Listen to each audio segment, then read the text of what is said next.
The first person who ever made Leo Romano smile again was not a doctor, not a therapist, not one of the expensive child specialists flown into Chicago on private jets, and not one of the polished women who drifted through Dominic Romano's mansion smelling like roses and money. It was Beatrice Gallagher, a soft, nervous, fat woman in a rain-damp cardigan, standing in the doorway with a bag of children's books under one arm and flour on her sleeve from the bakery where she had worked that morning. No one in the Romano house expected her to last 1 hour. The guards looked at her like she had taken a wrong turn. The housekeeper stared at her round cheeks, her thick waist, her wide hips, and her sensible shoes with open confusion. Even the old marble floors seemed too cold and too grand for someone like her.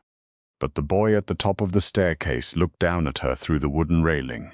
Silent and haunted, and for the first time in months, he did not run away. Beatrice knew fear. She had known it since childhood, though it had never worn a black suit or carried a gun before. Usually fear sounded like laughter behind her back. It sounded like girls in school whispering that she took up too much space. It sounded like men saying she had a pretty face, as if the rest of her body was a mistake that needed forgiveness. It sounded like her own aunt telling her to choose dark clothes, because dark clothes made people look smaller. By the time Beatrice turned 30, she had learned how to lower her eyes, hold her breath in elevators, and make jokes about herself before anyone else could. Kind-hearted people called her sweet. Cruel people called her clumsy. Almost everyone called her harmless. And maybe that was why she took the job when the agency called, a live-in caregiver position. 1 child. Confidential household. No questions asked. The agency woman had not said the name Romano until Beatrice signed the first stack of papers. Then she lowered her voice like the walls might be listening. "Dominic Romano," she whispered, as if saying his name too loudly might invite him into the room. Beatrice had heard of him. Everyone in Chicago had heard of him, even people who pretended they had not. His name floated through restaurants, charity galas, police briefings, union offices, courtrooms, and late-night news reports, without ever landing anywhere long enough to be caught. He owned construction companies, hotels, warehouses, trucking routes, and half the men who smiled on television while promising to clean up the city. Some people called him a businessman. Some called him a criminal. Most just called him dangerous. Beatrice almost walked out. Then the agency woman told her about Leo. He was 7 years old. He had stopped speaking after witnessing an attack on his father's convoy 6 months earlier. He had been in the back seat when the bullets hit the car. His nanny had died protecting him. Since then, Leo had barely eaten, barely slept, and screamed whenever anyone touched the curtains in his room, because the sound reminded him of glass breaking. Every specialist had failed. Every expensive solution had fallen flat. Dominic Romano did not want another expert. He wanted someone patient, someone soft, someone who would not treat his son like a broken machine. That was how Beatrice found herself standing in the front hall of the Romano estate on a stormy Thursday evening, trying not to shake as rain tapped against the tall windows. The mansion sat behind iron gates in a private pocket of the North Shore, far enough from the city to feel hidden, but close enough for the skyline to glow like a warning in the distance. The house was beautiful in the way old power was beautiful. Dark wood, creamstone, high ceilings, oil paintings of unsmiling men, fresh flowers in heavy vases, guards posted at corners with quiet eyes and hands folded in front of them. Nothing about it felt like a home. It felt like a castle built by someone who expected enemies. A tall man with silver hair introduced himself as Marco and took her coat. He was polite, but his eyes measured her with the trained caution of a man who trusted no one. Beatrice smoothed the front of her simple navy dress and became painfully aware of every inch of herself. The dress was clean and soft, but old. It pulled slightly at her chest and clung to her stomach when she moved. Her tights were practical. Her shoes were flat. She had tried to look professional, but inside that mansion, surrounded by shining floors and silent staff, she felt like a woman drawn in crayon among oil paintings. Then Dominic Romano entered. The air changed before Beatrice even saw him. The guards straightened. Marco stopped speaking. Somewhere deeper in the house, a door closed softly, and the sound carried through the hall like a final decision. Dominic came down the corridor in a dark suit with no tie, his black hair pushed back from a hard, tired face. He was not loud. He did not need to be. Power moved with him so naturally that the room seemed to make space before he reached it. He was broad-shouldered, calm, and frighteningly controlled, with eyes so dark they made Beatrice forget what she had planned to say. There was a scar near his jaw, thin and pale, almost hidden unless the light caught it. He looked like a man who had survived many things and forgiven none of them. "You're Miss Gallagher," he said. His voice was lower than she expected, quiet, smooth and heavy enough to make her fingers tighten around the strap of her bag. "Yes," Beatrice answered, then cleared her throat because her voice came out too small. "Yes, I'm Beatrice Gallagher. The agency sent me." Dominic's eyes moved over her, not in the careless way men usually looked at her, and not in the cruel way women like Cassandra would later look at her. His gaze was direct, serious, and unreadable. Beatrice braced herself for the familiar shift, the moment when surprise became disappointment. She had seen it too many times. People expected caregivers to be neat, thin, graceful, easy to place beside a rich child in a rich home. Beatrice was none of those things. She was warm and wide and nervous, with rain curling the hair around her temples, and a body that had never been allowed to enter expensive rooms without apologizing. But Dominic did not apologize for looking, and he did not look away. "My son does not like strangers," he said. "He may not speak to you." "That's okay," Beatrice said softly. "Children don't have to speak before they're ready." Something moved in Dominic's face. Not softness, not yet. More like attention, as if one simple sentence had reached a place no expensive specialist had touched. "He may throw things, can duck." For one breath, the cold hall became less cold. Marco looked down as if hiding a smile. Dominic's eyes narrowed, but not with anger. Beatrice realized, with a strange little flutter in her chest, that he might have almost smiled too. Before he could answer, a small sound came from above them. A creak. Beatrice looked up. A little boy stood at the top of the stairs in blue pajamas, one hand wrapped around the railing. He was thin in that fragile way children become when grief seizes their hunger. His dark hair fell over his forehead. His eyes were too old. He held a toy fire truck against his chest like armor. Dominic turned instantly. The entire force of the man shifted toward the boy, and Beatrice saw the truth beneath the expensive suit and feared name.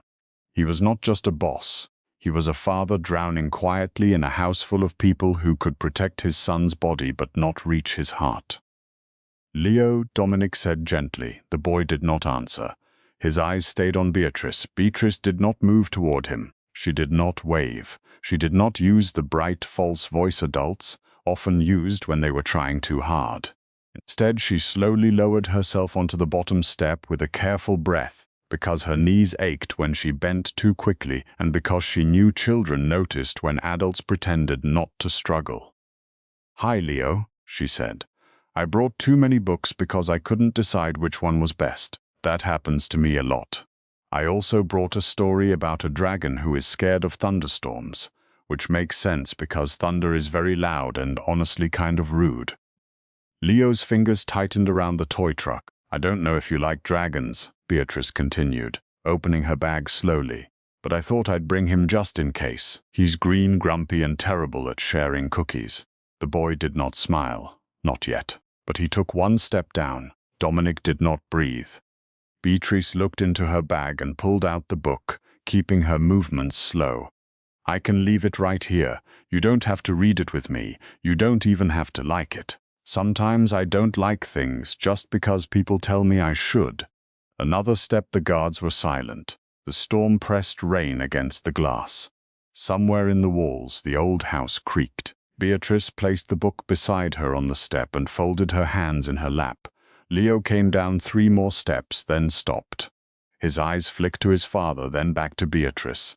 His mouth parted slightly, as if he had forgotten how words worked but remembered they existed. Beatrice smiled, small and gentle. "You can take your time." The boy came down the rest of the stairs. He did not touch her, he did not speak. He simply reached for the book, grabbed it with one hand, and ran back upstairs so fast his pajama feet slapped against the wood. No one moved. Then Dominic Romano looked at Beatrice as if she had performed something impossible. She wanted to say it was nothing. She almost did. That was her instinct, to make herself smaller, to hand away credit before anyone could mock her for wanting it. But something in Dominic's eyes stopped her. He did not look amused. He did not look doubtful. He looked shaken. "You'll stay," he said. It was not a question, but Beatrice heard the plea buried beneath the command. "I'll stay," she said. By the end of her first week, Beatrice understood that the Romano mansion was full of ghosts, and not all of them were dead. Leo haunted the upper floor in silence, slipping from room to room with his toy truck under one arm, avoiding windows after sunset. Dominic haunted his own office, speaking in low tones behind closed doors, his men coming and going at all hours with grim faces and sealed envelopes. The staff haunted the halls carefully, trained to make no sudden noise, never raise their voices, never ask about the nights when cars arrived with cracked windshields and left with different plates. And Beatrice, in her soft cardigans and loose dresses, moved among them with warm tea, bedtime stories, and the stubborn belief that broken things could still be held gently. Leo did not become easy. Some mornings he refused to eat. Some afternoons he hid under his bed when a motorcycle backfired beyond the gates. Once, when a glass slipped from a maid's hand and shattered on the kitchen tile, he screamed until his little body shook so hard Beatrice thought he might break. No one knew what to do. The staff froze. Marco called for Dominic, but Beatrice got down on the floor, ignoring the glass near her knees, and began humming a soft, silly tune from a cartoon she remembered watching as a child. She did not touch Leo. She did not tell him to calm down. She simply stayed near him, steady and warm, until his screams faded into sobs. When Dominic arrived, he found his son curled against Beatrice's side, fist locked around the sleeve of her cardigan, cheek pressed against her soft arm. Beatrice was still humming. Her eyes were wet, but her voice did not shake. Dominic stood in the doorway for a long time. After that, he started appearing in places she did not expect. At breakfast, leaning against the doorway while Beatrice tried to convince Leo that pancakes shaped like bears tasted better than normal pancakes. In the library, watching as she read the dragon book in different voices until Leo's mouth twitched. Near the garden doors, silent and still, while she showed Leo how to plant basil in a clay pot because living things could be small and scared and still grow. Beatrice tried not to notice Dominic watching her. It was easier to believe he was watching his son. That made sense. That was safe.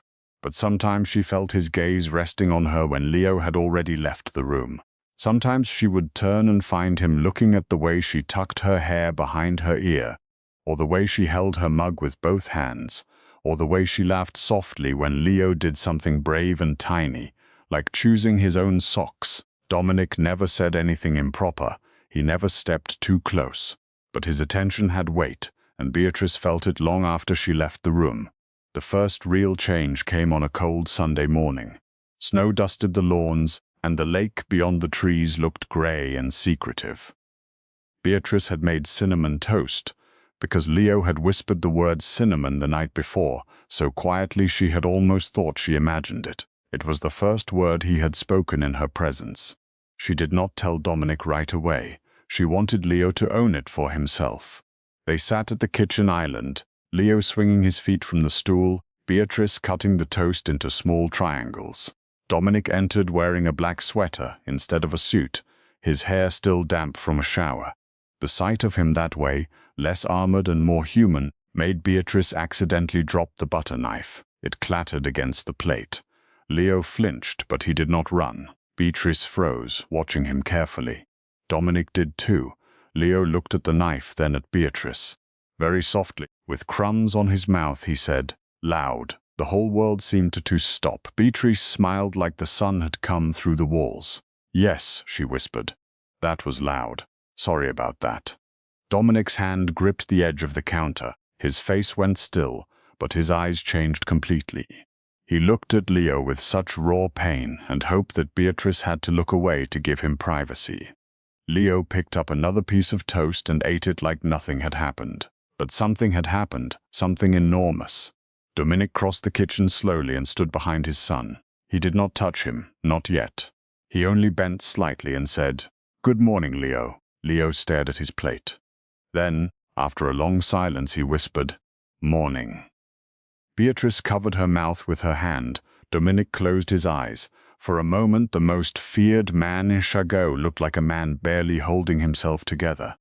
That evening, flowers appeared in Beatrice's room. Not roses, not the dramatic kind that seemed chosen to impress, but soft yellow tulips in a simple glass vase. There was no card, she knew anyway. She touched one petal with the tip of her finger and felt something dangerous open inside her chest. Hope, maybe, or fear wearing a softer dress. The next day, Cassandra arrived. Beatrice heard her before she saw her, heels striking marble, a bright laugh that sounded expensive and sharp, the kind of voice that expected every room to rearrange itself around her. Beatrice was in the sitting room with Leo, building a crooked tower from wooden blocks, when the doors opened and a woman swept inside in a cream coat trimmed with fur. She was tall, thin, and glittering, with pale hair falling in perfect waves and lips painted the color of expensive wine. She looked at Leo first with a smile that did not reach her eyes. Then she looked at Beatrice. The smile became something else. "Oh," Cassandra said. "So this is the new nanny." Beatrice began to stand, but Leo's hand caught her sleeve. She stayed seated. "I'm Beatrice," she said politely. "I can see that."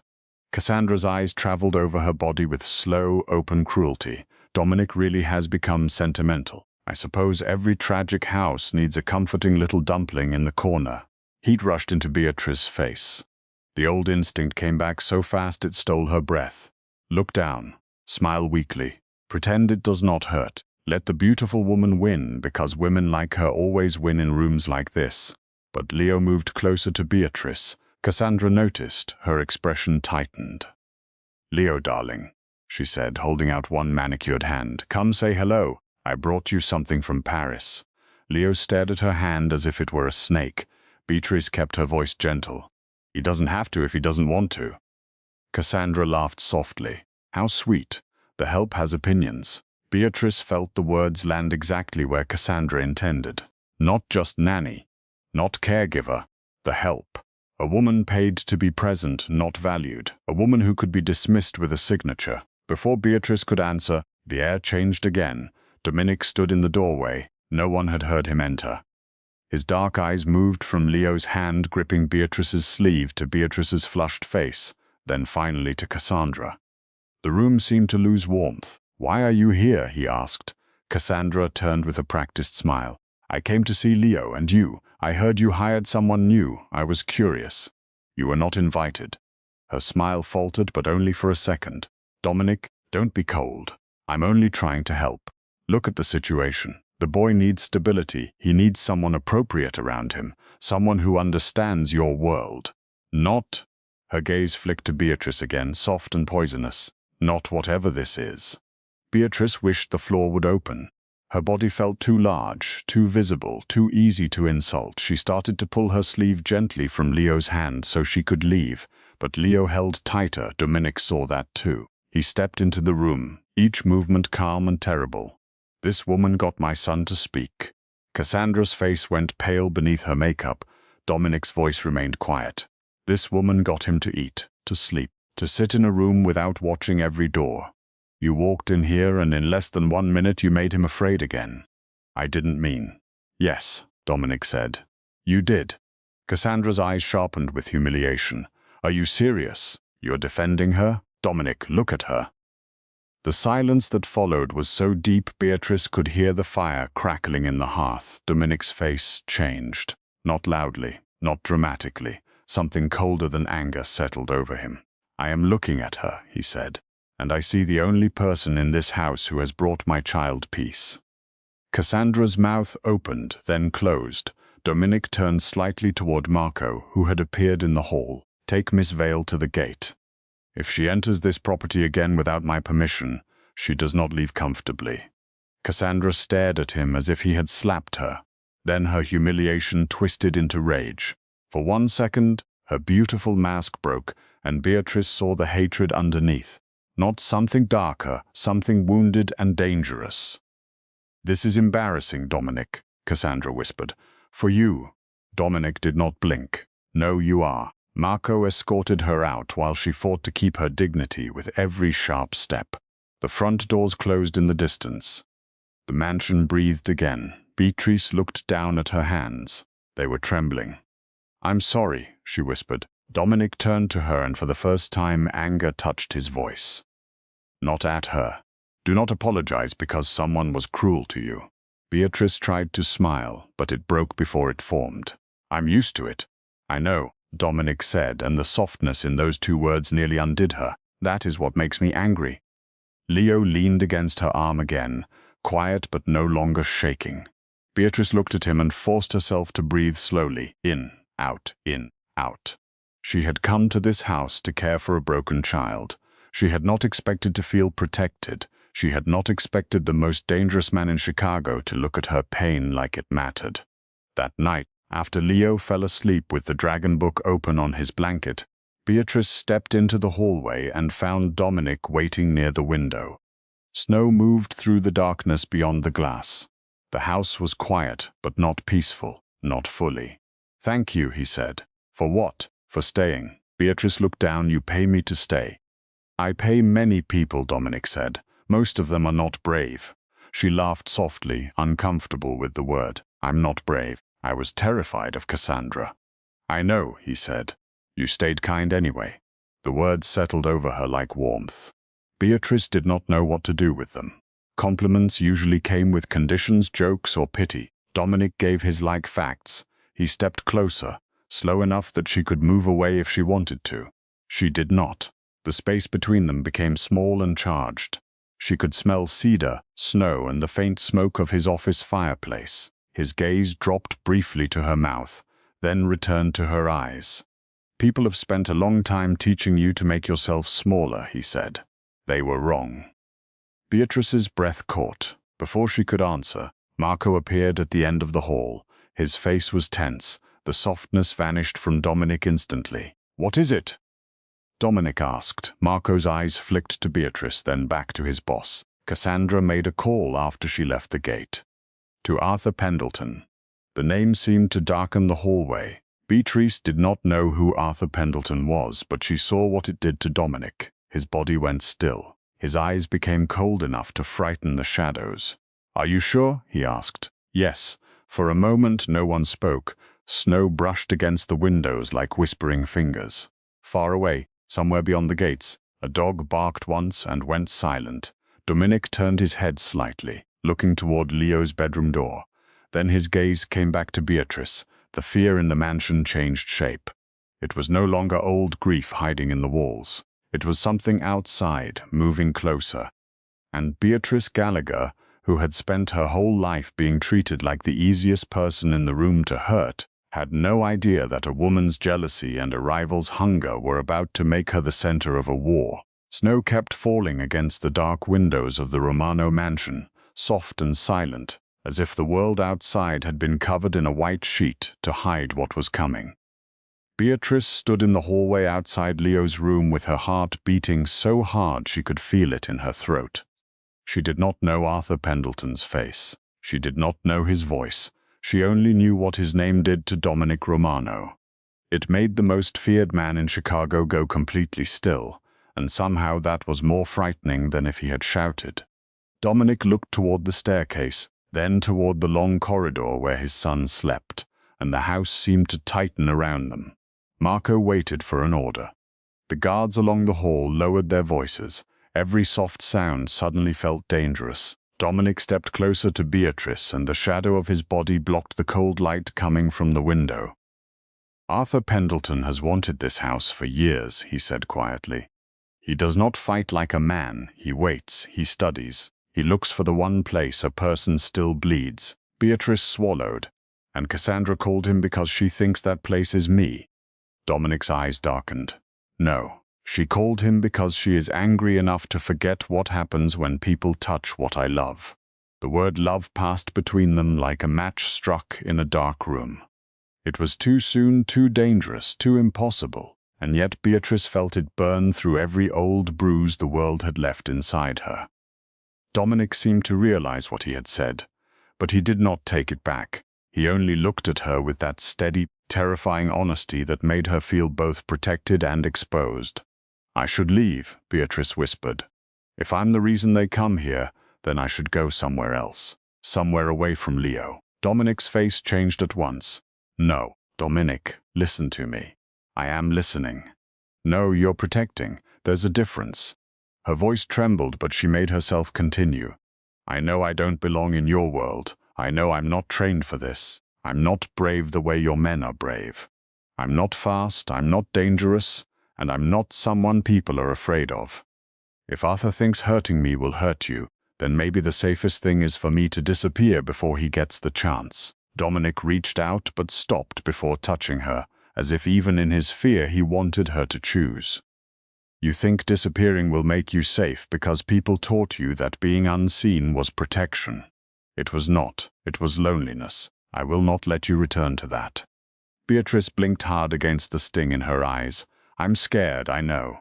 I'm scared for Leo." His expression softened in a way that hurt to see. "So am I." That simple confession did more than any promise could have done. Dominic Romano.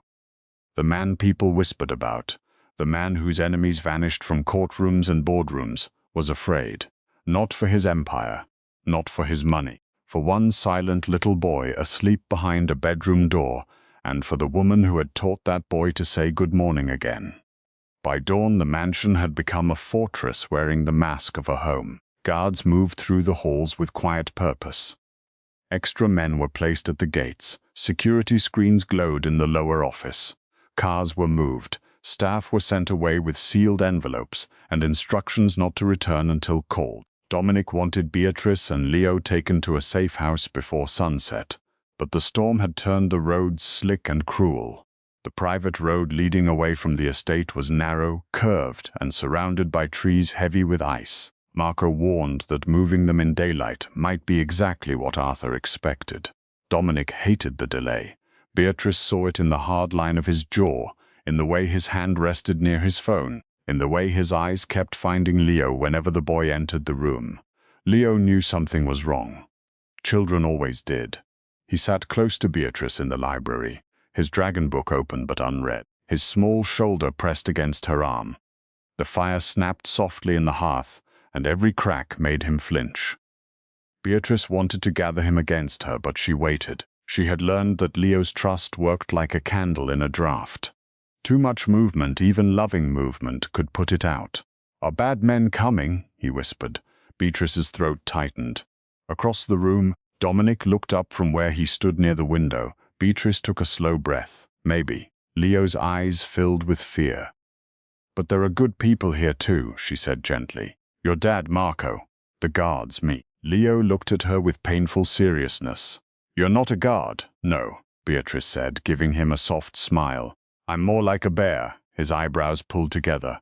"A nervous bear," she added. "The kind that makes toast and reads books and gets scared of loud noises. But still a bear." For the first time that day, Leo almost smiled. Dominic watched them, and something in his face broke open just slightly, like light through a locked door. Beatrice looked away first because the feeling between them had become too large to hold in front of a child. That afternoon, Cassandra sent flowers.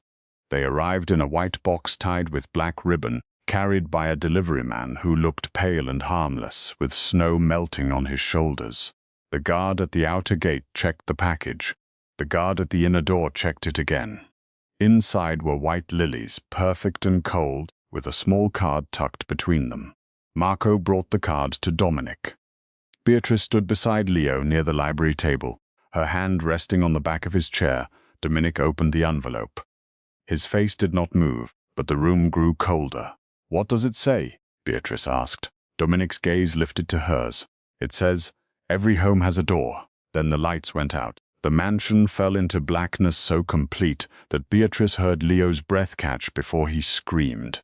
The sound tore through the library, high and raw, filled with memories of breaking glass and gunfire. Dominic crossed the room in an instant, but before he reached them, the emergency lights flashed red along the walls. Somewhere downstairs, a crash echoed through the house. Then another. Then the deep, terrible sound of the front alarms dying all at once. Arthur Pendleton had not come through the gates. He had come through the house later. Beatrice would learn there had been an old service tunnel beneath the East Garden, sealed decades ago and forgotten by everyone except the families who built the first illegal routes through the city. Cassandra had not only called Arthur. She had given him memories. She had given him details from the years she had spent inside Dominic's home, little things no guard would think mattered. A wine cellar door that stuck in winter, a blind spot near the east pantry, a servant passage behind the old portrait hall. Every home had a door, and Cassandra had pointed to it with a smile. Dominic lifted Leo into his arms, but the boy fought him in panic, kicking, sobbing, reaching blindly for Beatrice. "Bae," he cried. It was the first time he had called her anything at all. Beatrice moved without thinking. She stepped close, placed both hands on Leo's trembling back, and began humming the silly cartoon tune from the kitchen floor. Her own body shook. Her legs felt weak. Her chest tightened so badly she could barely breathe. But she hummed anyway, soft and steady, pressing her fear down under the sound until Leo's screams broke into gasps. Dominic looked at her over his son's head. The red emergency light cut across his face, turning him into something almost unreal. "Take him to the nursery passage," he said. "Marco will go with you." "No," Marco said from the doorway, gun drawn. "Boss, I need to stay with you. You need to keep my son alive." A distant burst of gunfire cracked through the lower floor. Leo buried his face against Beatrice's shoulder with a sob. Dominic handed him to her carefully, and Beatrice felt the boy cling to her with desperate strength. She was not fast. She was not trained. Her heart was pounding so hard she thought she might faint. But Leo's arms were around her neck, and that made the world very simple. Dominic touched Beatrice's face once, just once, his thumb brushing her cheek with a tenderness that did not belong in a house under attack. "Do exactly what Marco says." Beatrice nodded. Then Dominic turned and walked toward the gunfire.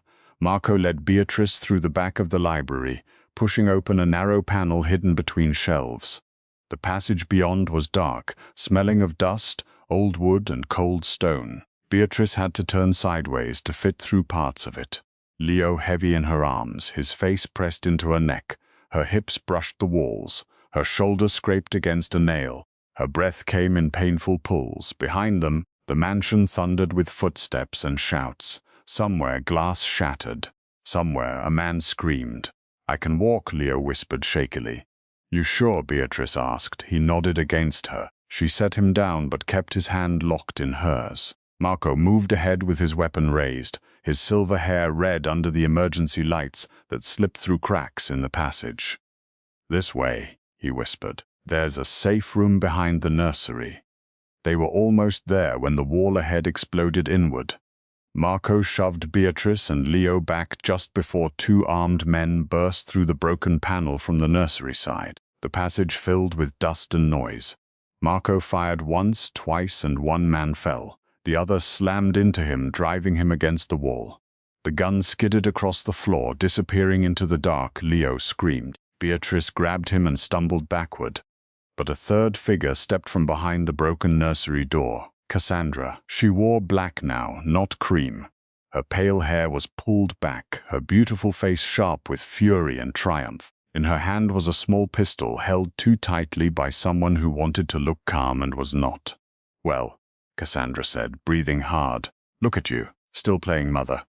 Beatrice pushed Leo behind her. "Don't come closer," Cassandra laughed. "Or what?"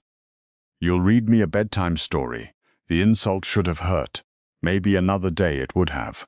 But something had changed inside Beatrice between the dark library and the narrow passage. Maybe courage was not the absence of fear. Maybe it was fear with someone smaller standing behind you. Cassandra's eyes flicked to Leo. "Come here, sweetheart. We're going to take you somewhere safe." Leo gripped the back of Beatrice's cardigan. "No." Cassandra's face twisted. "You little ungrateful brat, I tried to be kind to you." Beatrice felt anger rise in her, slow and hot. Not for herself. For Leo. For every adult who thought a child's fear was an inconvenience. For every polished woman who mistook cruelty for strength. For every person who had entered this house wanting power and never once asking what the boy had lost. "You were never kind," Beatrice said. Cassandra's pistol shifted toward her. "Move." "No." The word came out stronger than Beatrice expected. Cassandra blinked, almost offended by it. "You really think he loves you?" Cassandra hissed. "Dominic is using you because his son likes your soft little nanny act. When this is over, he'll remember what you are. A fat charity case in a cheap dress." Beatrice flinched, but she did not move. Cassandra smiled. "There she is. That's the real you. Scared, embarrassed, waiting for someone beautiful to tell you where to stand." Something small moved behind Cassandra. Not a guard, not Dominic. Leo's toy fire truck sat on the nursery shelf beside a ceramic lamp where Beatrice had left it that morning after helping him clean. Beatrice's eyes flicked to it for half a second, then back to Cassandra. Cassandra noticed too late. Leo moved first. He grabbed the toy truck from the shelf and threw it with all the strength his little body had. It hit Cassandra's wrist. The gun jerked sideways. Beatrice lunged. She did not move gracefully. She moved with everything she had, with her full body, her full weight, her full fear. She crashed into Cassandra, driving her back against the nursery table. The pistol fired into the ceiling, deafening in the small space. Beatrice cried out, but she did not let go. Cassandra clawed at her face, screaming, calling her names, twisting beneath her. Beatrice held on, using the body she had been taught to hate as a shield between Cassandra and Leo. Marco broke free from the man attacking him and slammed him into the wall. Then he turned, kicked the pistol away, and pulled Cassandra off Beatrice with one hard movement. Cassandra hit the floor sobbing with rage, her perfect hair loose around her face. Beatrice stumbled back, gasping. Her cheek burned where Cassandra had scratched her. Her knees hurt. Her shoulder throbbed. Leo ran into her arms and she dropped to the floor to catch him, wrapping herself around him while he shook. "You did good," she whispered into his hair. "You were so brave, my brave little dragon." Leo sobbed into her chest. "You didn't leave." "No," Beatrice said, holding him tighter. "I didn't leave." Then a new voice came from the broken passage, touching. Arthur Pendleton stepped through the dust like a man entering a dinner party. He was older than Dominic, lean and elegant, with silver at his temples and pale eyes that looked almost kind until they focused on you. Two men followed behind him. Marco raised his weapon, but Arthur's man pressed a gun to his ribs. "Easy," Arthur said. "Everyone has done enough shouting." Cassandra looked up from the floor. "Arthur, get me out of here." Arthur glanced at her with mild disgust in a moment. Beatrice slowly stood, keeping Leo behind her again. Her whole body ached. She wanted Dominic. She wanted this nightmare to end. But Arthur looked at her with the calm interest of a man studying a weak lock. "So this is the woman," he said. "The warm heart of the Romano house." Beatrice said nothing. Arthur smiled. Cassandra said Dominic had grown sentimental. I did not believe her. Dominic Romano, brought to his knees by a nanny, a rather ordinary one too. Beatrice's voice came out quiet. "You don't know anything about this house. I know enough. I know Dominic will trade half his city for the boy. And now perhaps even more for you." The words chilled her, because Arthur was right about one thing. Dominic would come. He would come angry. He would come fast. And if Arthur was waiting, Dominic might die at the door of his own child's room. Beatrice looked at the nursery around them. The overturned chair, the broken panel, the lamp on the table, the old curtains, the emergency lights, the small wall keypad beside the closet door, half hidden behind hanging coats. Dominic had shown her the safe room code the night before, just in case. Marco had told her never to press the lower black button unless there was no other choice because it sealed the room and triggered the fire suppression system in the nursery wing. No other choice had arrived. Arthur reached for Leo. "Come now, boy." Leo whimpered. Beatrice stepped backward, as if afraid. "Please don't hurt him." Arthur's smile deepened. "That depends on your father. He's just a child," Beatrice whispered, moving another step back. Her hand brushed the closet frame. Arthur moved closer. Beatrice pressed the black button. The nursery doors slammed shut with a violent metal crack. Heavy locks dropped inside the walls. White vapor burst from the ceiling in a roaring cloud. The fire system filled the room with freezing mist, blinding everyone at once. Arthur shouted. Cassandra screamed. One of the men fired wildly, the shot cracking into the wall. Beatrice grabbed Leo, dropped low the way Marco had told her during one of his quiet safety lessons, and crawled toward the small safe room door behind the closet. Marco tackled the nearest man in the fog. Furniture crashed, feet slipped. The world became white, cold, and full of terror. Beatrice found the handle by touch. She shoved Leo inside first, then turned back. Marco was on one knee, bleeding from his shoulder but still fighting. Arthur appeared through the mist, reaching for Beatrice with a face no longer calm.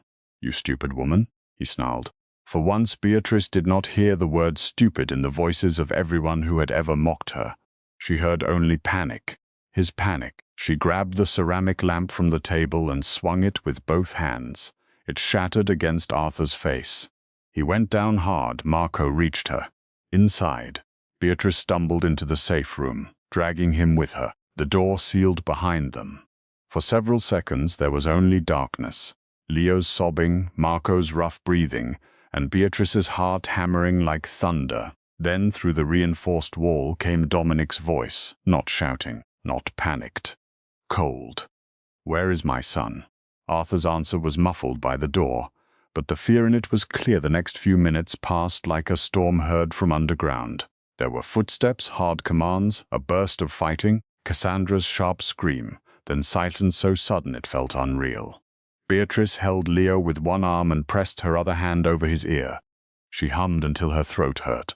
She hummed until the safe room keypad turned green. The door opened. Dominic stood there covered in mist and shadow, his hair damp, his suit torn at the shoulder, his eyes wild until they found Leo, then Beatrice, then Marco. His face changed in a way she would remember for the rest of her life.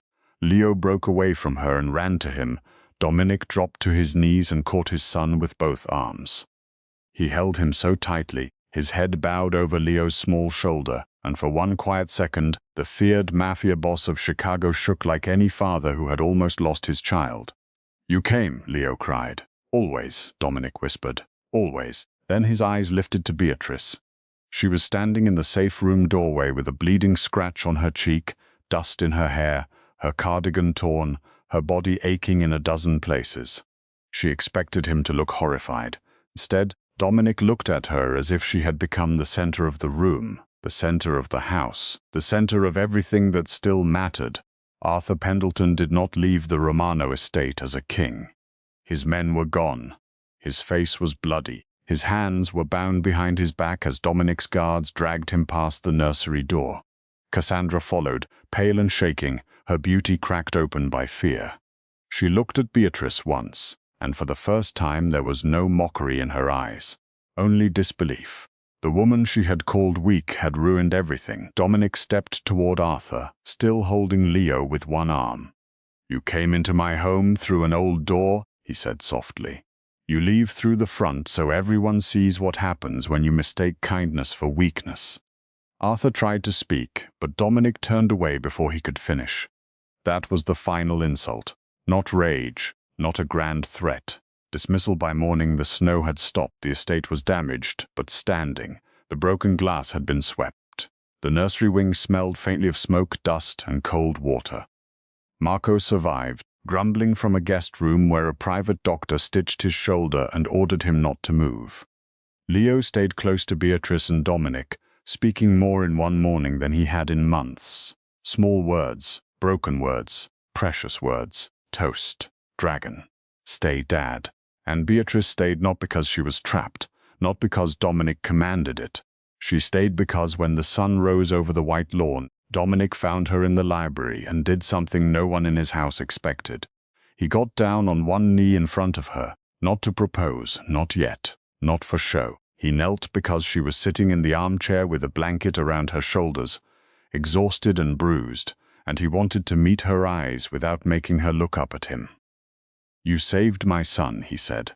Beatrice's lips trembled. "Leo saved me too." Dominic reached for her hand, slow and careful. "You saved this house. I was terrified. I know, I almost fell twice in that passage. I hit Arthur with a lamp because I didn't know what else to do, I cried after. I'm probably going to cry again. Dominic's mouth softened. Then cry, I will hold you. The kindness of that undid her. Tears spilled down her cheeks and she tried to wipe them away quickly, embarrassed by the size of her feelings, by the softness of her body under the blanket, by the way she still expected love to be taken back. Once someone saw too much of her. Dominic did not let her hide. He lifted her hand to his mouth and kissed her knuckles, one by one, as if each trembling finger deserved reverence. I love you, Beatrice Gallagher, he said. Not because you fixed my son, not because you saved my home, not because you were useful to me. I love you because you are warm in a world that tried to make you cold. I love you because you are soft and still stronger than people made of steel. I love your courage, your kindness, your stubborn heart, your laugh, your body, every inch of the woman sitting in front of me. I do not love you despite anything. I love you exactly as you are. Beatrice covered her mouth, but the sob escaped anyway. Dominic leaned closer, his dark eyes shining with something deeper than possession now, something steadier. You are not a joke. You are not a weakness. You are not the woman people settle for when they cannot have better. You are the heart of this house. You are the reason my son came back to me, and if you will have me, Beatrice, I will spend the rest of my life making sure you never again question whether you are wanted. For a long moment, she could not speak. The girl who had grown up taking up too much space in rooms that did not want her, sat in the quiet library of the most dangerous man in Chicago and realized she did not too large anymore. She felt held. She felt seen. She felt real. Leo appeared in the doorway with his dragon book under one arm. His hair was messy, his pajamas wrinkled, his eyes still tired but alive. "Beh," he said softly. "Can we have cinnamon toast?" Beatrice laughed through her tears. Dominic looked over his shoulder and the smile that touched his face was small, broken and beautiful. "Yes," Beatrice said, standing slowly as Dominic helped her up. "We can have cinnamon toast." Leo walked to her and took her hand. Then, after a shy pause, he took Dominic's too. Together they went to the kitchen as morning light filled the mansion. The halls were still guarded. The city outside was still dangerous. Dominic Romano was still feared by men who knew better than to whisper his name too loudly. But inside that house, something had changed forever. The rooms no longer felt like a fortress built around grief. They felt like a home learning how to breathe. And Beatrice Gallagher, the fat woman the world had mocked, dismissed, and underestimated, did not become powerful by turning hard. She became powerful by remaining kind when cruelty would have been easier. She became the woman a broken child trusted in the dark, the woman a feared Mafia boss loved without shame, and the woman who proved that softness could stand in front of danger and refuse to move. By the end of winter, the Romano mansion was known across Chicago for many things. Its guarded gates, its silent cars, its powerful owner. But those who were allowed inside knew the truth. The real center of the house was not Dominic's office, or the locked rooms below the east wing, or the men with guns at the door. It was the kitchen in the morning, where Leo laughed with cinnamon on his mouth, where Dominic stood behind Beatrice with his arms around her waist, and where Beatrice no longer pulled away when love made space for all of her. She had entered the mansion as a woman hired to care for a boy no one could reach. She stayed the heart that healed him, the courage that saved him, and the queen who never needed a crown to prove she belonged. Gabriel Russo had survived knives, bullets, betrayal, and every dark thing the city could throw at him, but nothing had broken him as deeply as the silence of his own legs. The man who once walked into rooms and made killers lower their eyes, now sat trapped in a black leather wheelchair beside the tall windows of his mansion, staring out at the rain as if the sky had personally insulted him. The Russo estate sat high above the Hudson, wrapped in iron gates, gray stone walls, and armed men who moved quietly through the mist like ghosts. Inside, everything was polished, expensive, and cold. Marble floors reflected the firelight. Crystal glasses waited untouched on silver trays. Fresh roses filled heavy vases, but their soft perfume could not hide the bitter smell of medicine, anger, and fear. Everyone in the house spoke gently around Gabriel now. They lowered their voices. They stepped carefully. They looked at his chair instead of his face, and every time they did, something cruel and wounded tightened behind his dark eyes. The assassination attempt had not killed him, but in his mind it had done something worse. It had left him weak in front of the men who feared him, helpless in front of the woman he was supposed to marry, and dependent on strangers to help him move across his own bedroom floor. When Elena Hart arrived at the Russo mansion that rainy morning, she already knew the job was dangerous. Her agency had warned her that Gabriel Russo was not like her other patients. He was not a retired athlete with a torn spine, not an old judge recovering from a stroke, not a lonely widower trying to walk after surgery. He was the head of a crime family with half the city folded quietly under his hand. Nurses had quit after a single shift. Doctors had left the mansion pale and shaking. Physical therapists with perfect resumes had lasted less than an hour before Gabriel ordered them out. Elena had listened to all of this while fastening her dark coat over her soft, full body and tying her thick brown hair into a low bun. At 30, she had spent her whole life being told what people thought she could not do. Too big to be graceful, too heavy to be fast, too soft to be strong, too kind to be taken seriously. Yet her hands had lifted men twice her size when fear locked their bodies stiff. Her voice had guided broken patients through pain they thought would swallow them. Her strength had never been pretty or delicate, but it was real, steady, and built from years of refusing to disappear. The guard at the front door looked at her for just a breath too long before letting her inside. Elena noticed it because she always noticed. The quick glance down. The judgment hidden behind polite eyes. The silent question of whether a woman shaped like her could possibly handle a man like Gabriel Russo. She gave him a calm nod and stepped into the foyer without shrinking. The mansion seemed to stretch around her in every direction, all dark wood, high ceilings, and quiet wealth. A tall older man in a black suit introduced himself as Marco, Gabriel's chief of security, though his careful tone made it clear he was also something more. He studied Elena like he was deciding whether she was brave or foolish. "He is in a mood," Marco said softly as they walked down a long hall lined with oil paintings of stern men who looked like they had never forgiven anyone in their lives. "He has been in a mood since the hospital released him. Do not take what he says personally." Elena adjusted the strap of her therapy bag on her shoulder. "I work with pain every day," she said. "People in pain often bite before they speak." Marco gave her a sideways glance, and for the first time his hard mouth almost smiled. "Gabriel Russo does not bite, Miss Hart. He devours." Elena did not answer, she only kept walking. Gabriel was waiting in the West recovery room, though waiting was not the right word. He looked like a king forced to sit through his own funeral. His wheelchair was positioned in front of the fireplace, one hand gripping the armrest with such force that his knuckles had gone white. He was younger than Elena expected, maybe in his late 30s, with black hair, a sharp jaw shadowed by stubble, and a face so handsome it would have seemed almost gentle if not for the anger burning through it. A scar cut along one side of his throat, disappearing beneath the collar of his black shirt. His legs were covered by a grey blanket, but Elena saw the faint tremor in his right foot when the fire cracked. That small movement told her more than the medical file had. Not dead, not gone. Angry nerves, weak muscles, a body frightened by its own damage but not finished. Gabriel looked her over slowly, with no attempt to hide his judgment. His dark eyes moved from her round face to the curve of her chest, then down to her wide hips and strong legs. His mouth twisted into a cold, humorless smile. "This is the miracle worker they sent me," he asked, his voice low and rough from pain. "They must be running out of options." The words landed exactly where he wanted them to land. Elena felt them strike the old bruised places inside her, the places built by school hallways, family dinners, doctors who blamed every problem on weight before asking a question, and strangers who thought a body like hers was permission to be cruel.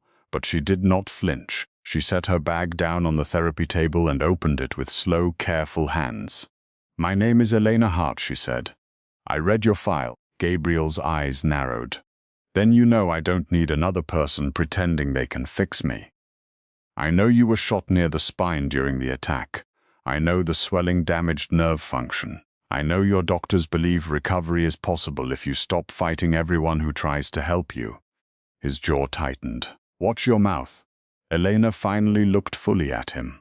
"No, you hired me to help you use your body again. That means you do not get to scare me into silence." The room went still. Marco, standing near the door, seemed to stop breathing. Gabriel stared at Elena as if no one had spoken to him that directly in years. Then his face hardened again. "You think you can hold me up?" he asked, his voice carrying a cruel edge. "You?" His gaze dropped again, sharper this time. "You look like you would be out of breath walking across the room." Elena felt a soft heat rise in her cheeks, but her voice stayed even. "My size is not weakness, Mr. Russo. It is strength. It is balance. It is a body that learned how to carry weight, including other people's." She stepped closer, close enough for him to see she was not trembling. "You do not need someone tiny and afraid of hurting you. You need someone strong enough to catch you if your legs fail, and stubborn enough not to pity you when they do." For a moment, the fire was the only sound. Then Gabriel laughed once, a dark, bitter sound with no joy in it. "You have 5 minutes," he said. "Then you can leave like the rest of them." Elena did not waste those minutes. She asked him to move his toes. He cursed at her. She asked again. He refused. She waited. He finally moved them, barely but enough. She tested the strength in his thighs, his hips, his lower back. She watched his breathing when pain came. She watched where anger hid fear. She noticed he clenched his jaw before admitting something hurt, and that he looked away whenever his left leg failed to respond quickly. She also noticed the small table beside him, where a tall glass sat half full of thick, pale liquid. A silver straw rested inside it. The drink smelled faintly sweet, like vanilla and almonds. "Recovery shake?" Elena asked. Gabriel followed her eyes. "Valentina brings it every morning." His tone changed when he said the name, but not into warmth. It became guarded, almost tired. "My fiancé is devoted to my recovery." Elena nodded and said nothing, but a quiet question settled in the back of her mind. The first session ended badly, as first sessions often did with proud men and broken bodies. Gabriel tried to stand before Elena told him to. His arms locked around the parallel bars, his shoulders shaking from effort, his face draining of color. Elena moved behind him quickly. Placing one firm hand across his ribs and the other at his hip, he stiffened at her touch. "Do not grab me," he snapped. "Then do not fall," she replied. His legs buckled before the next breath. Elena braced herself, planted her feet wide, and caught his weight against her body with a quiet strength that surprised everyone except her. Gabriel was heavy, all muscle and anger, but Elena held him. She felt the tremor of his back against her chest, the heat of shame rolling off him, the wild breath of a man who hated needing anyone. "I have you," she said softly, not sweetly, not with pity, but with plain certainty. "Breathe, lock your knees. Give me your weight until you find the floor again." Gabriel tried to pull away, but his body betrayed him, and for one terrible second he had no choice except to trust her. Elena lowered him back into the chair slowly, carefully, never making him feel dropped or handled. When it was done, sweat darkened his collar and a vein pulsed hard in his temple. He looked away from her, breathing like he had just come back from a battlefield. "Get out," he whispered. Elena picked up her bag. "I will be back tomorrow." Gabriel's head snapped toward her. "Did you not hear me? I heard you." She crossed the room, then paused at the door. "You are not angry because I failed. You are angry because I did not. That means we have something to work with." She left before he could answer, walking past Marco and the guards with her heart beating hard but her face calm. Outside, the rain had softened into a grey mist. Elena sat in her old blue sedan for several minutes before starting the engine. Her hands trembled now, but only because she had held them steady for too long. Gabriel Russo was cruel, yes. Wounded, yes. Dangerous, absolutely. But beneath the rage she had felt something else. Not weakness, not hopelessness. A trapped life pushing against the walls of its own body. She knew that feeling. She had known it in a different form for years. By the end of the week, Gabriel had not fired her, though he threatened to almost every morning. Elena returned again and again, walking through the iron gates with her therapy bag, her quiet patience, and her refusal to be frightened. She stretched his muscles while he insulted her methods. She made him practice controlled breathing while he called it useless. She corrected his posture while he glared at her, like he was deciding where to hide her body. And slowly, almost invisibly, the work began to take root. His hands stopped shaking when he pushed from the chair, his right knee held longer, his left foot dragged less. He still snapped, still cursed, still tried to turn every moment of fear into anger, but Elena learned his patterns. She knew when to push and when to stop. She knew when pain was necessary and when pride was trying to destroy progress. She never praised him like a child. She never called him brave. She simply told him the truth. Again, she would say, better this time.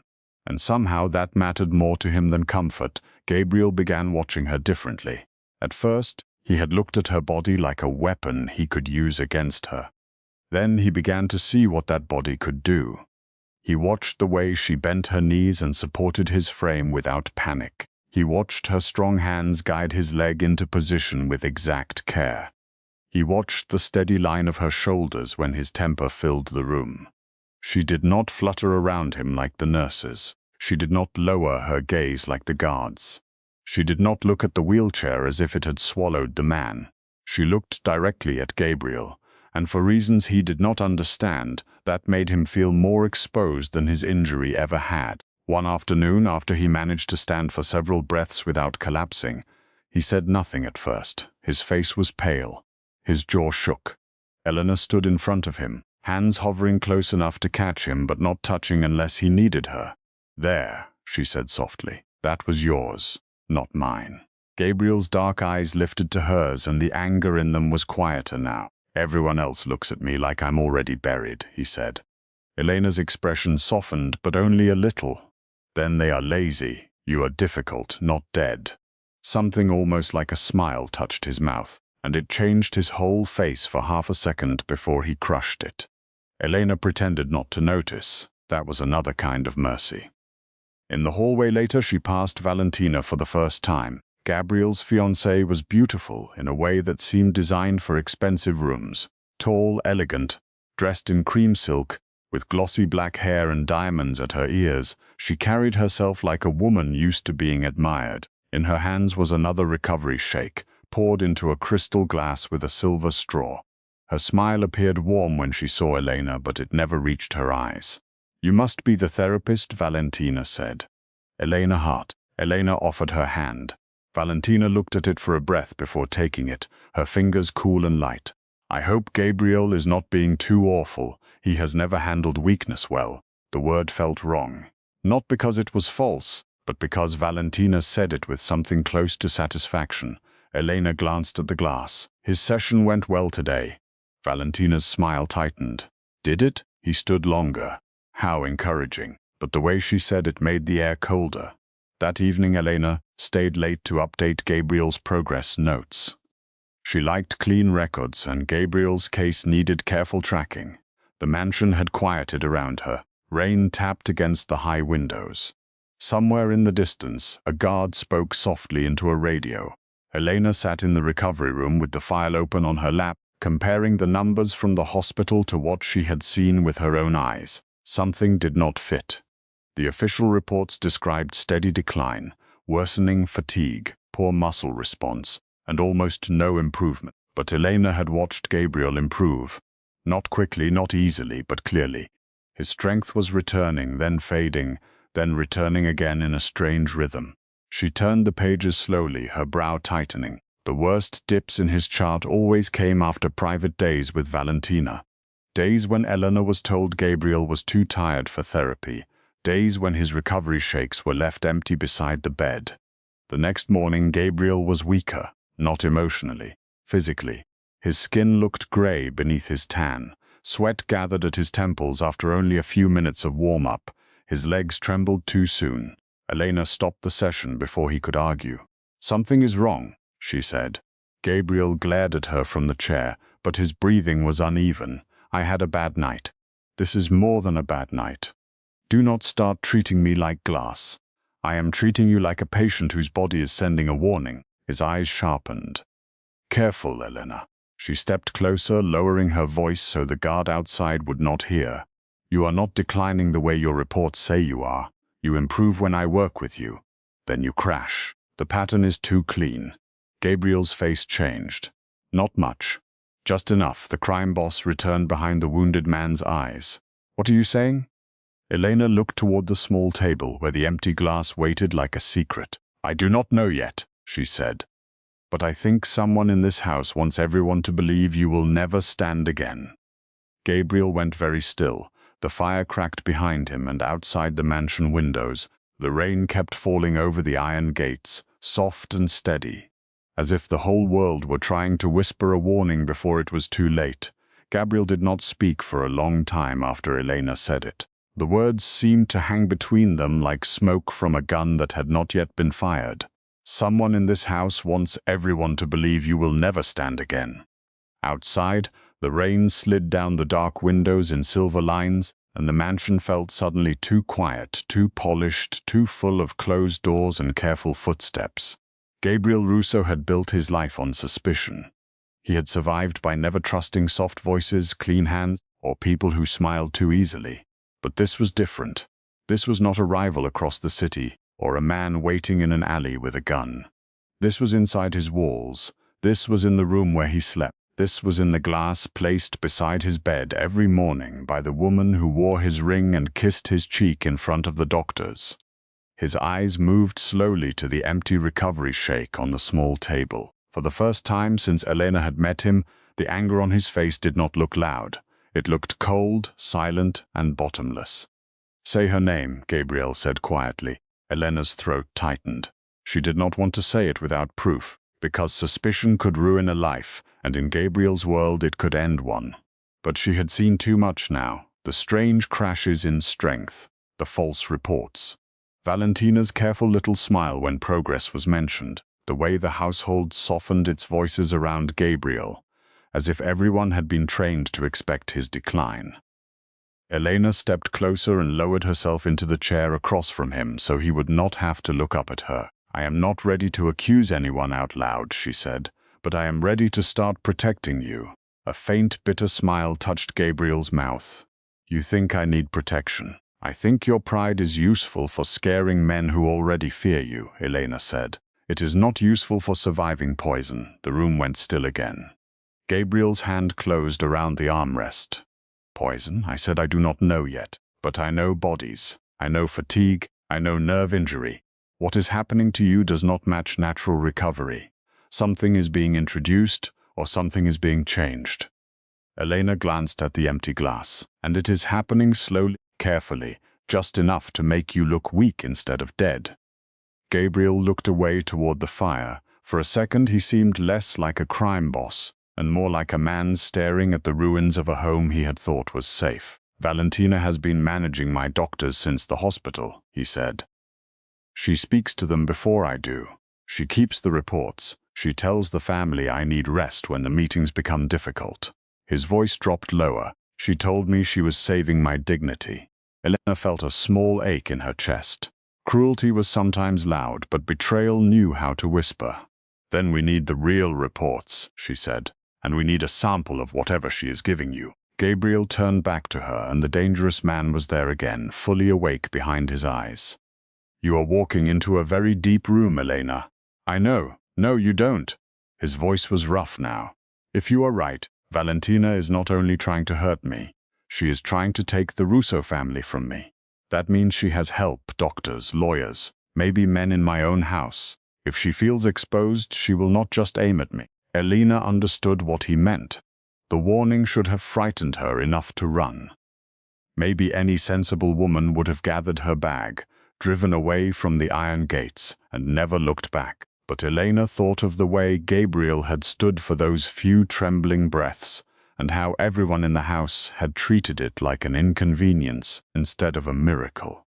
She thought of Valentina's silk sleeve brushing against the glass, of that empty sweetness sitting beside the bed, of the reports quietly burying a man who was still breathing. Then she thought of all the times the world had looked at her body and decided she was not strong enough before she had even moved.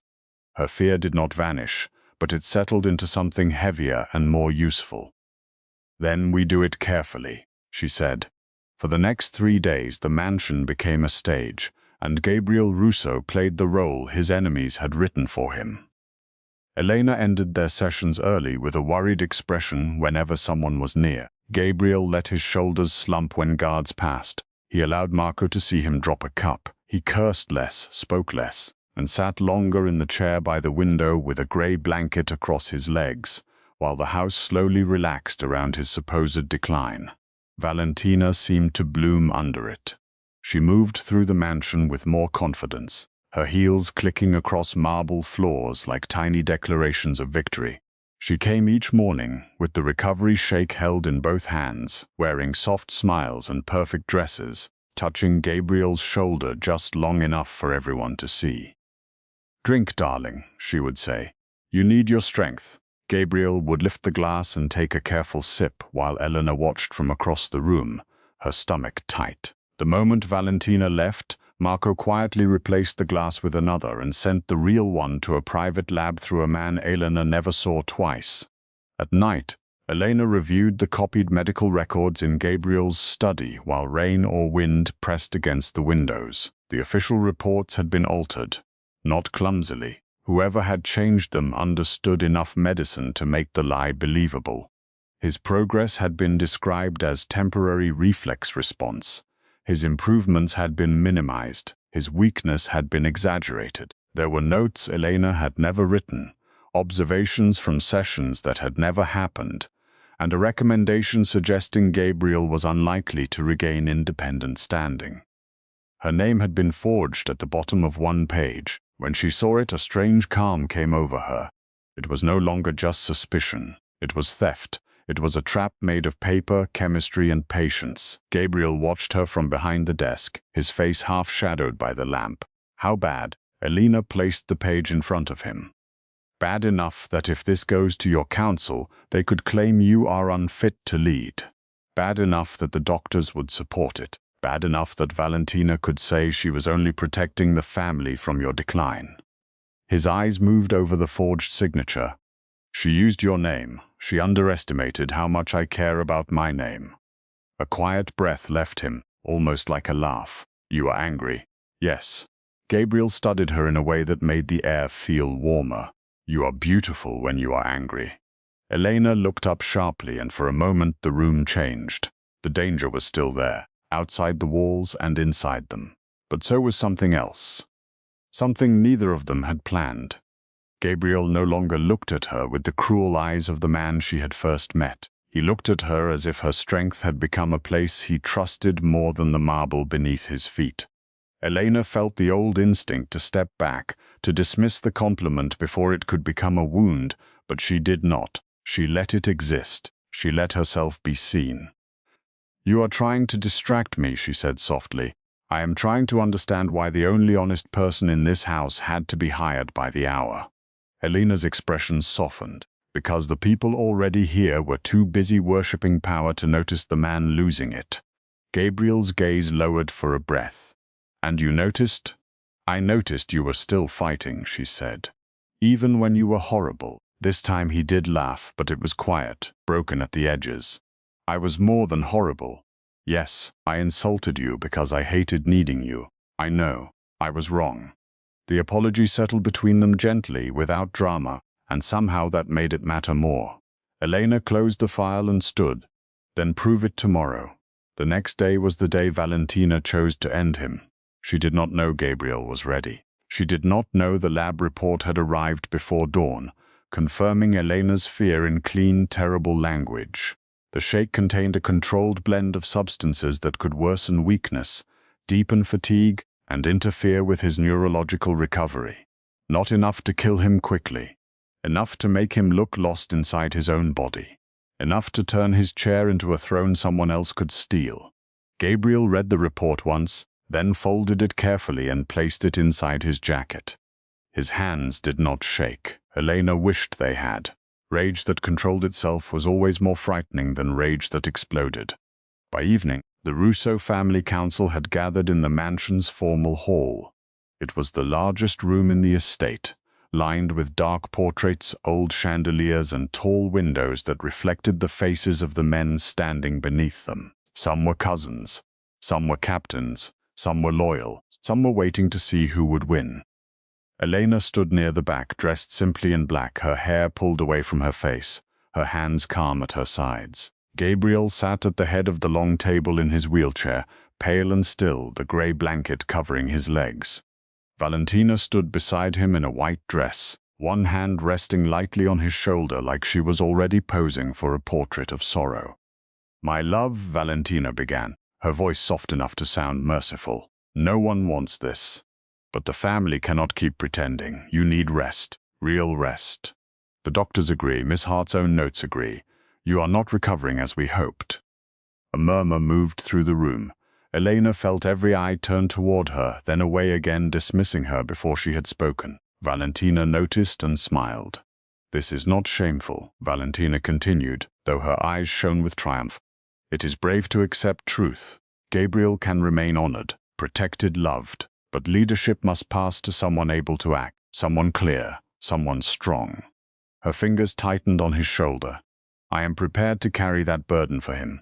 Gabriel's face gave away nothing. "Are you?" Valentina looked down at him with almost tender pity. "You know I am. Sign the transfer, Gabriel. Let me save what you built." A lawyer stepped forward with a folder. Marco stood against the wall, silent as stone. The men around the room watched with hungry stillness. Elena could feel the story Valentina had crafted closing around Gabriel like a velvet noose. Weak man. Devoted fiancé, sad necessity. Clean papers, quiet takeover. It was almost elegant, and that made it more cruel. Then Valentina looked at Elena. Her soft mask slipped just enough for the blade beneath to show. "And perhaps after tonight, we can stop inviting strangers into family matters.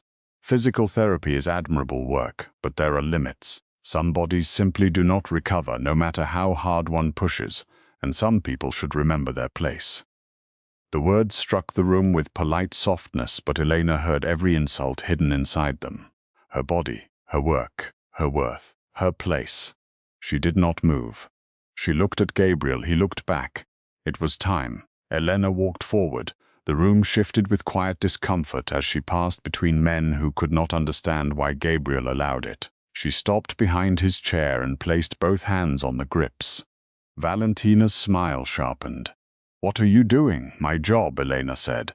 Gabriel pulled the blanket from his legs and let it fall to the floor. A ripple of surprise went through the hall. His legs looked thinner than they once had, but not dead, not useless. Elena stepped behind him, close enough to support his weight, and lowered her voice so only he could hear. "Feet under you. Breathe first. Do not rush because you are angry." Gabriel gave the smallest nod. Valentina laughed, but there was fear in it now. "This is embarrassing. Stop this before he hurts himself." Elena ignored her. Gabriel placed his hands on the arms of the wheelchair. His fingers curled hard, his shoulders lifted. The first push was ugly. Pain crossed his face like lightning, and his knees trembled violently. A few men stepped forward, but Marco raised one hand and stopped them. Elena braced her strong body behind Gabriel, one arm firm across his ribs, the other steady at his hip. She gave him enough support to keep him safe, but not enough to steal the work from him. "Again," she whispered. Gabriel pushed. The room seemed to lose its breath. Inch by inch, shaking, sweating, furious, alive, Gabriel Russo rose from the chair. His legs trembled under him, but they held. Elena stood behind him like a wall, strong and steady, her cheek close to his shoulder, her feet planted against the polished floor. Gabriel straightened slowly. When he was fully upright, a silence deeper than fear filled the hall. The man they had come to bury was standing in front of them. Valentina's face went white. Gabriel reached into his jacket and pulled out the folded lab report. His voice, when he spoke, was not loud. It did not need to be. "For weeks, someone in this house has been drugging me through the recovery shakes, brought to me by my fiancé." He held up another folder. "Someone has been falsifying medical reports and forging Elena Hart's signature to make my recovery look impossible." His eyes settled on Valentina. "Someone thought I would be too ashamed of this chair to fight back." Valentina took one step away. "Gabriel, you are confused. This is exactly what I warned them about. The medication, the stress, this woman manipulating you. Elena saved me, Gabriel said. The words cut through Valentina's panic like a blade. He nodded once to Marco. The older man stepped forward and placed a tablet on the table. The screen filled with footage from the mansion's private cameras, Valentina entering the locked medical cabinet, Valentina meeting the doctor in the east corridor, Valentina handing a sealed envelope to the lawyer now sweating beside the table. Then came audio, her voice clear and cold, speaking of timing, signatures, and the council meeting. No one moved, Valentina's beautiful face twisted.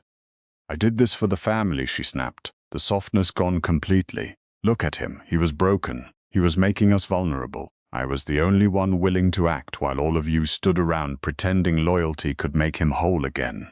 Her eyes cut to Elena with pure hatred. And then you came in. You ridiculous, stubborn woman. You should have stayed in your little clinic lifting old men out of chairs. Elena felt the sting, but it no longer owned her. She stood taller behind Gabriel. I told you before, she said quietly. My body was never the weakness in this room. Gabriel's hand covered hers where it rested against his side. It was a small gesture, almost hidden, but Elena felt it through her whole body. Valentina looked around for help and found none. The men who had smiled at her minutes before now stared as if she had become poison herself.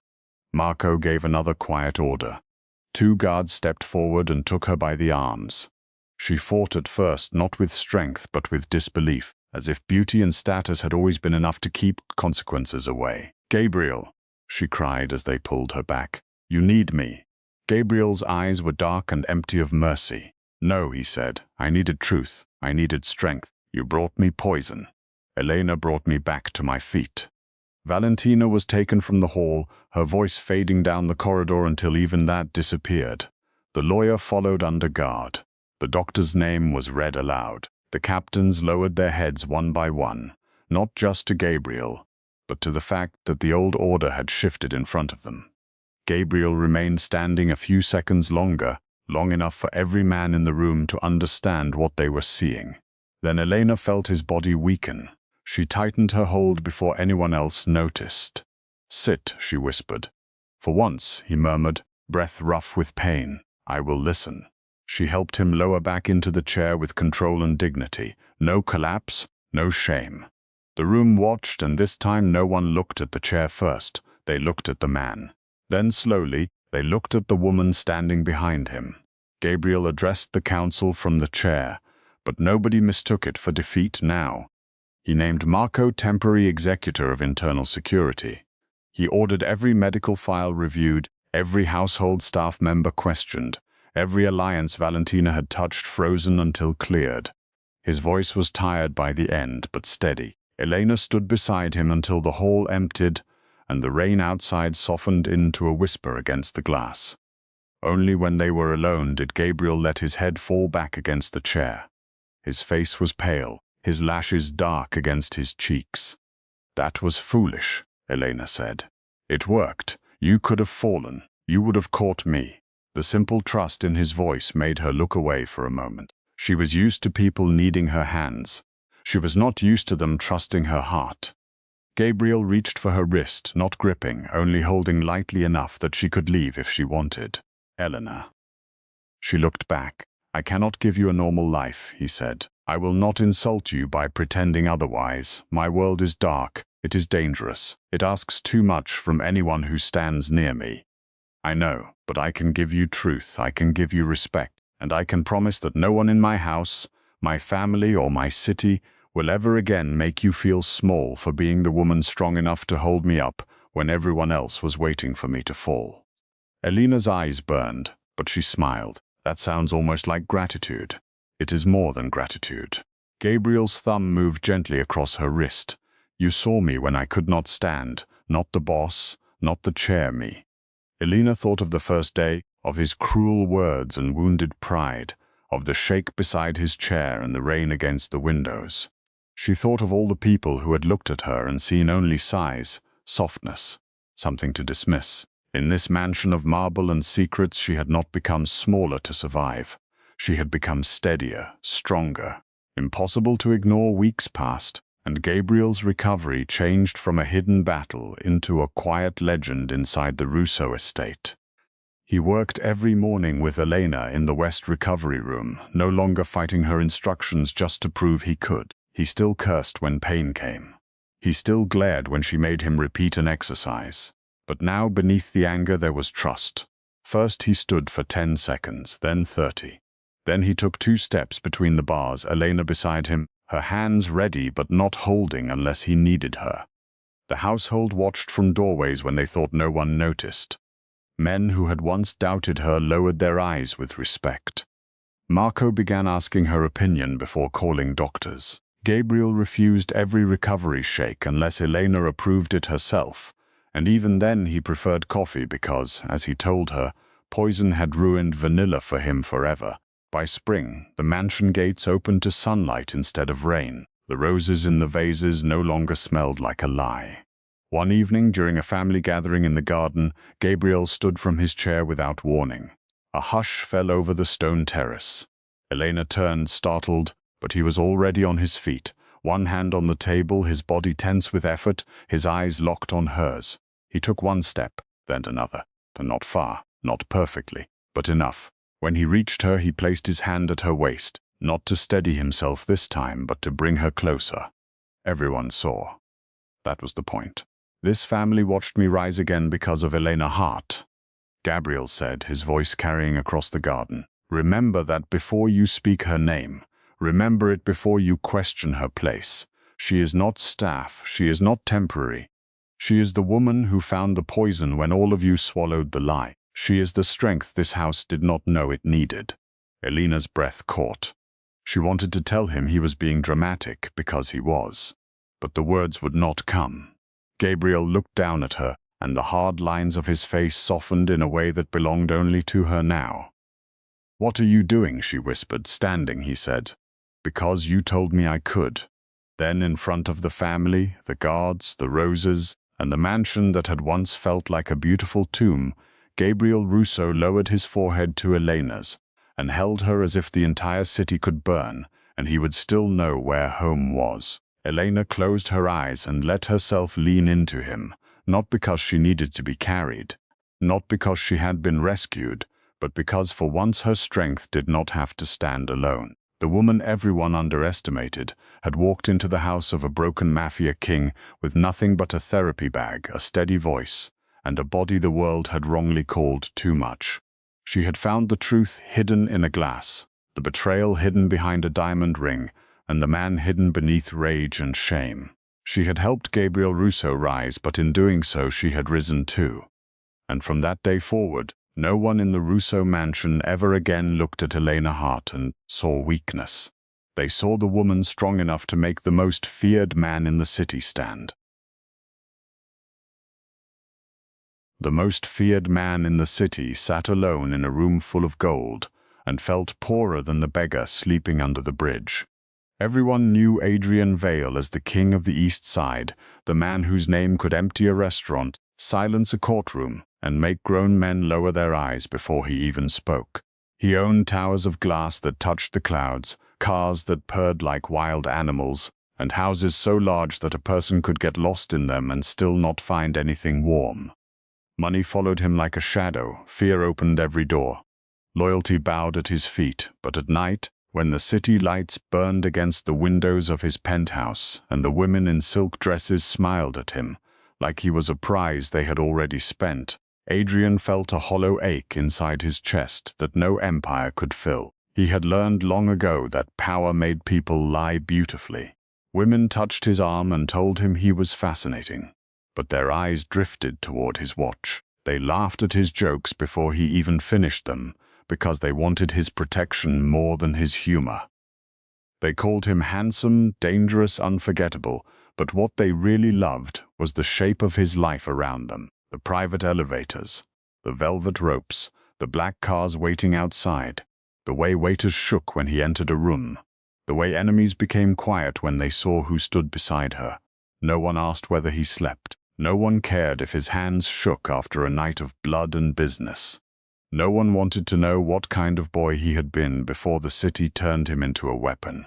So one bitter winter night, after a beautiful actress in a silver dress kissed his cheek and whispered that she loved him while staring at the diamond cuff links on his shirt, something inside Adrian went still. He looked at her perfect smile, at the crowded party below, at his men watching the corners with guns hidden under their jackets, and he felt nothing. Not anger, not desire, not even boredom. Just a cold, endless emptiness. By sunrise, Adrian Vale disappeared. The city did not know it at first. His lieutenants covered his absence with sharp suits and colder threats. Meetings were postponed. Enemies were warned not to mistake silence for weakness. His right hand, Marcus, looked at him like he had lost his mind when Adrian handed him the family ring and told him to run the daily business until he returned. But Adrian had made up his mind. For once, he did not want anyone to see Adrian Vale, Mafia king, owner of half the city and nightmare of the other half. He wanted to know what would happen if all of it vanished, if the name was gone, if the money was gone, if the suit, the watch, the cars, and the fear were stripped away until only the man remained.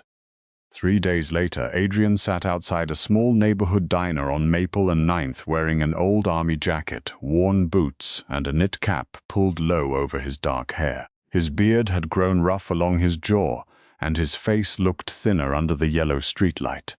He had told the few people who asked that his name was Adam, that he was a former soldier, that life had gone wrong and stayed that way. The lie was simple enough to believe because the world loved simple stories about broken men. To the people hurrying past him with their collars raised against the cold, he was nothing. A shape near the wall, a problem to step around, a warning to their children. The same city that used to hold its breath for him now looked through him as if he were fog. At first, Adrian thought that would satisfy him. He wanted truth, and the truth was uglier than even he expected. People were generous when cameras watched and cruel when no one did. A man in a wool coat dropped half a sandwich near him, then laughed when Adrian reached for it. A woman leaving a boutique clutched her purse tighter, though Adrian never moved. Teenagers made jokes under their breath and filmed him until he lifted his eyes and they ran away, giggling because they did not understand how close they had stood to death. He listened. He watched. He slept against cold brick and learned that invisibility had its own kind of violence. It did not cut the skin. It simply told a person, over and over, that he did not matter. The only warm light on that block came from Rosie's diner. It was an old place with fogged windows, cracked red booths, and a bell over the door that gave a tired little ring whenever someone came in from the cold. It smelled like coffee, grilled onions, old sugar, and fried potatoes.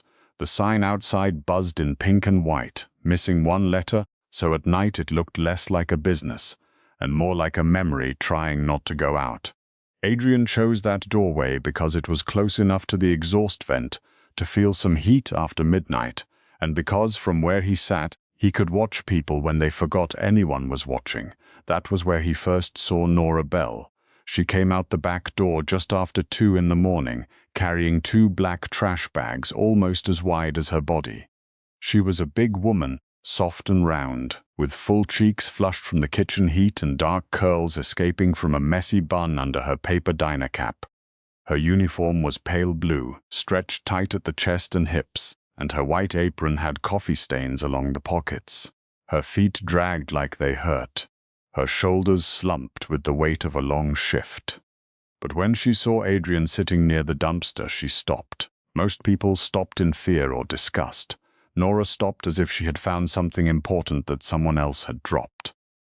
"You hungry?" she asked. Adrian looked up slowly.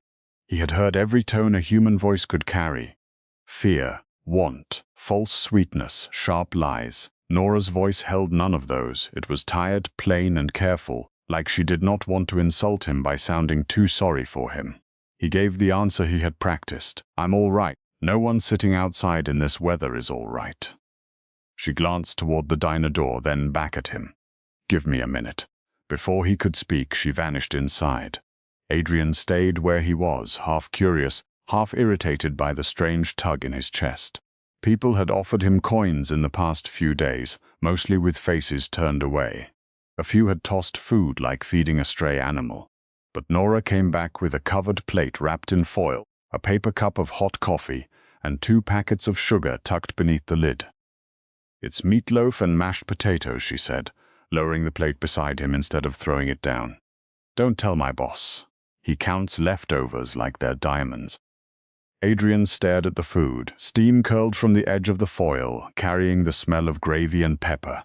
He had eaten in royal dining rooms, private clubs, and restaurants where the menus had no prices because needing to ask meant you should not be there. But nothing had ever smelled as honest as that plate on the cold pavement. "You don't know me," he said. Nora gave a small shrug. "I know you're cold." She turned to leave, but the back door opened before she reached it. A heavy man with a red face and a stained shirt stepped out, wiping his hands on a towel. "Nora," he snapped, "why are you still out here? I don't pay you to flirt with street trash." Adrian's hand tightened around the coffee cup.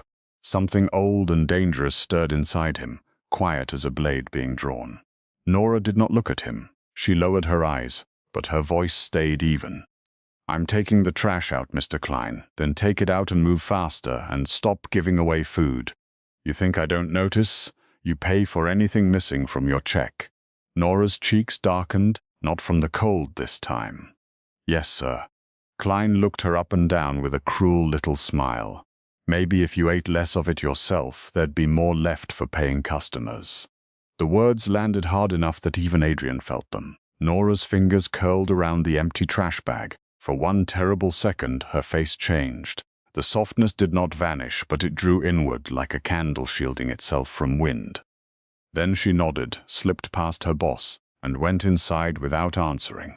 Adrian watched Klein follow her. Every instinct in him wanted to stand, walk inside, and teach the man what fear tasted like. But that would end the test before it truly began. The city would remember Adrian Vale in the shape of his violence, and Nora would know only the mask he had tried to remove. So he sat still, breathing through the rage, while the meatloaf cooled in his hands. The next night she came again. This time she brought chicken soup in a plastic container, 2 rolls and a slice of apple pie wrapped in wax paper. She sat on the overturned milk crate near the door, rubbing her tired knees. "You got a name?" she asked. "Adam," he said. "Nora." She smiled faintly. "I'd shake your hand, but mine smell like onions and bleach. I've smelled worse." That made her laugh. It was not a loud laugh. It was soft, surprised, almost rusty, like she did not use it often enough. Adrian found himself wanting to hear it again. Over the next week, Nora became part of the winter night. She brought him coffee when the wind turned sharp. She saved him the heel of a pie because she said the crust was the best part, and customers were fools for leaving it. When the snow came down heavy, she unlocked the side door after closing and let him sit in the last booth near the kitchen while she mopped the floor. "You can stay until I'm done," she told him. "But if Klein comes back, you have to look like you broke in. He'll believe that before he believes I did something nice." Adrian sat beneath the dim yellow lights and watched her work. She moved slowly by the end of the night, her back aching, her shoes squeaking on wet tile. Sometimes customers left comments behind like broken glass.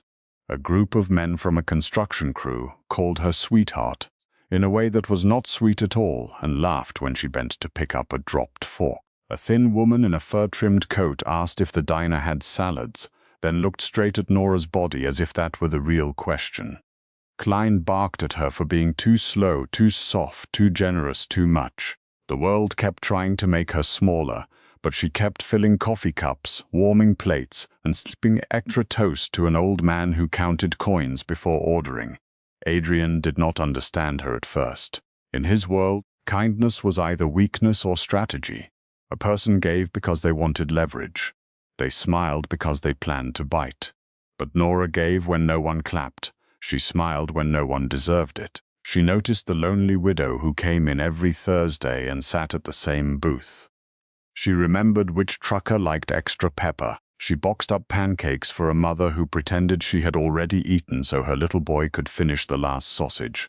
Nora saw pain the way Adrian saw threats, quickly, clearly, without looking away. One night, after a drunk customer left without paying, and Klein took the money from her tips, Nora sat across from Adrian in the empty diner and rested her head in her hands. You ever feel like people decide what you are before you even open your mouth? She asked. Adrian looked at her through the steam rising from his coffee. Yes. She gave a tired smile. I guess you would. He almost laughed at that, but something in her face stopped him. She was not comparing wounds. She was simply making room for his. I used to think if I worked hard enough, people would have to see me right, she said. Not pretty maybe, not special, just right, like a full person. But some people look at a fat woman and decide the whole story before she says hello. Lazy, desperate, easy to laugh at, easy to ignore. She traced a finger along a crack in the table. Then they expect you to be grateful for scraps. Scraps of attention, scraps of respect, scraps of love. Adrian's jaw tightened. You deserve more than scraps. She looked up at him, and for a moment the tired waitress was gone. In her place was a woman with a heart too big for the room and eyes that still carried a fragile hope life had failed to kill. I want this place, she whispered. The diner?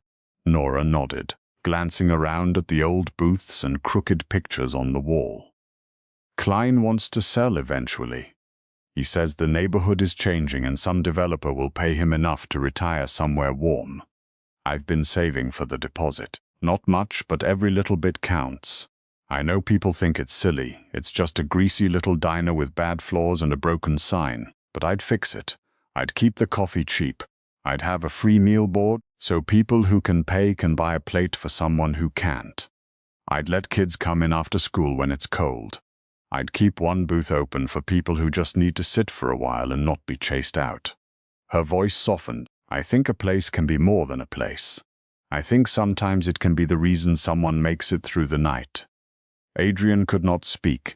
He had heard men describe dreams before. They usually involve territory, revenge, money, control.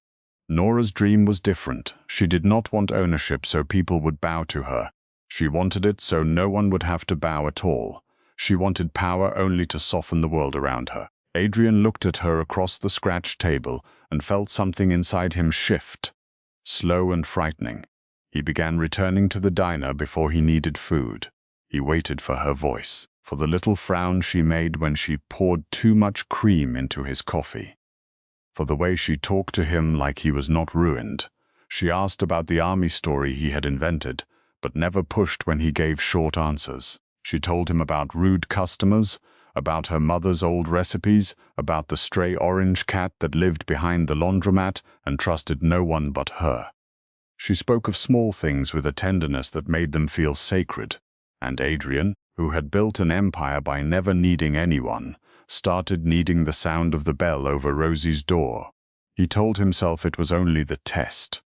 He told himself he was gathering proof that goodness could exist without greed. But the lie grew thinner each time Nora set a plate in front of him and sat for 5 stolen minutes before Klein shouted her name.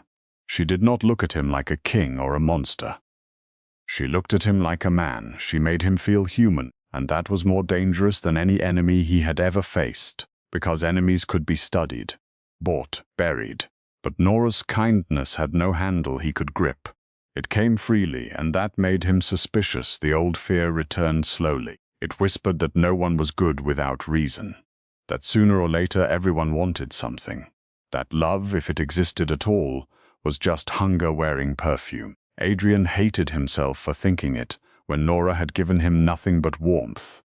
But suspicion had kept him alive too long to be easily silenced, so he made the choice that would ruin everything. It happened on a freezing Friday night when ice coated the windows and the diner was almost empty. Nora had just finished her shift, her apron folded over one arm, her face pale with exhaustion. Adrian sat outside under the awning, his shoulders hunched, his breath white in the air. When she came out with his usual coffee, he did not take it. "What's wrong?" she asked at once. He looked down, forcing shame into his voice, though the real shame had not arrived yet. "I didn't want to tell you." Nora crouched carefully in front of him, ignoring the snow soaking the hem of her uniform. "Tell me what? I'm sick," he said. The words tasted rotten. "There's a clinic that'll help, but not for free. I tried the veterans office. I tried everything. I don't have anyone else." Her face changed, not with doubt, not with irritation, with fear for him. That was the first knife.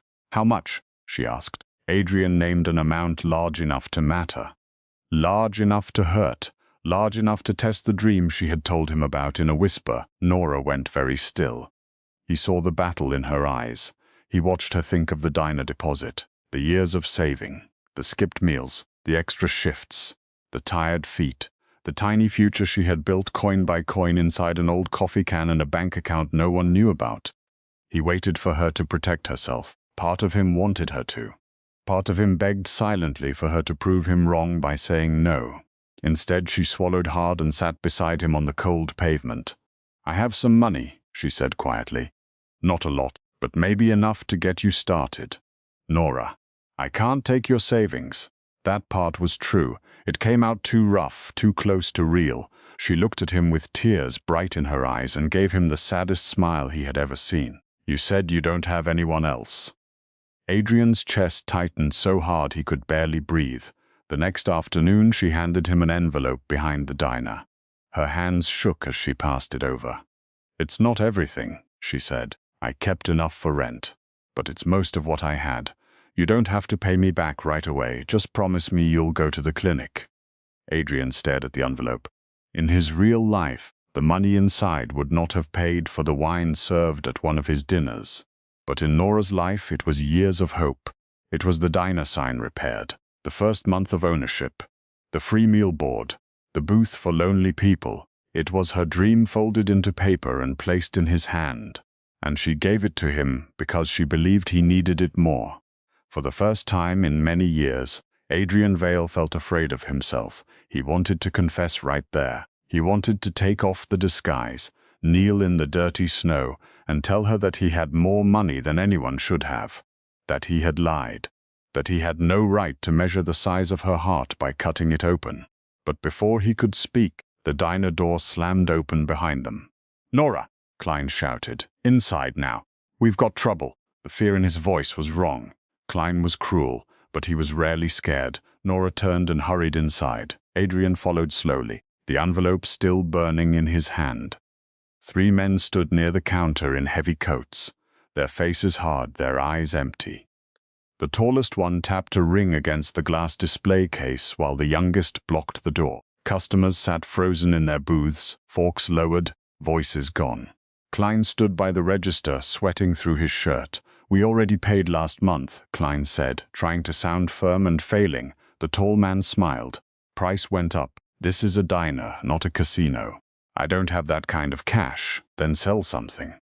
His gaze drifted toward Nora as she stepped behind the counter.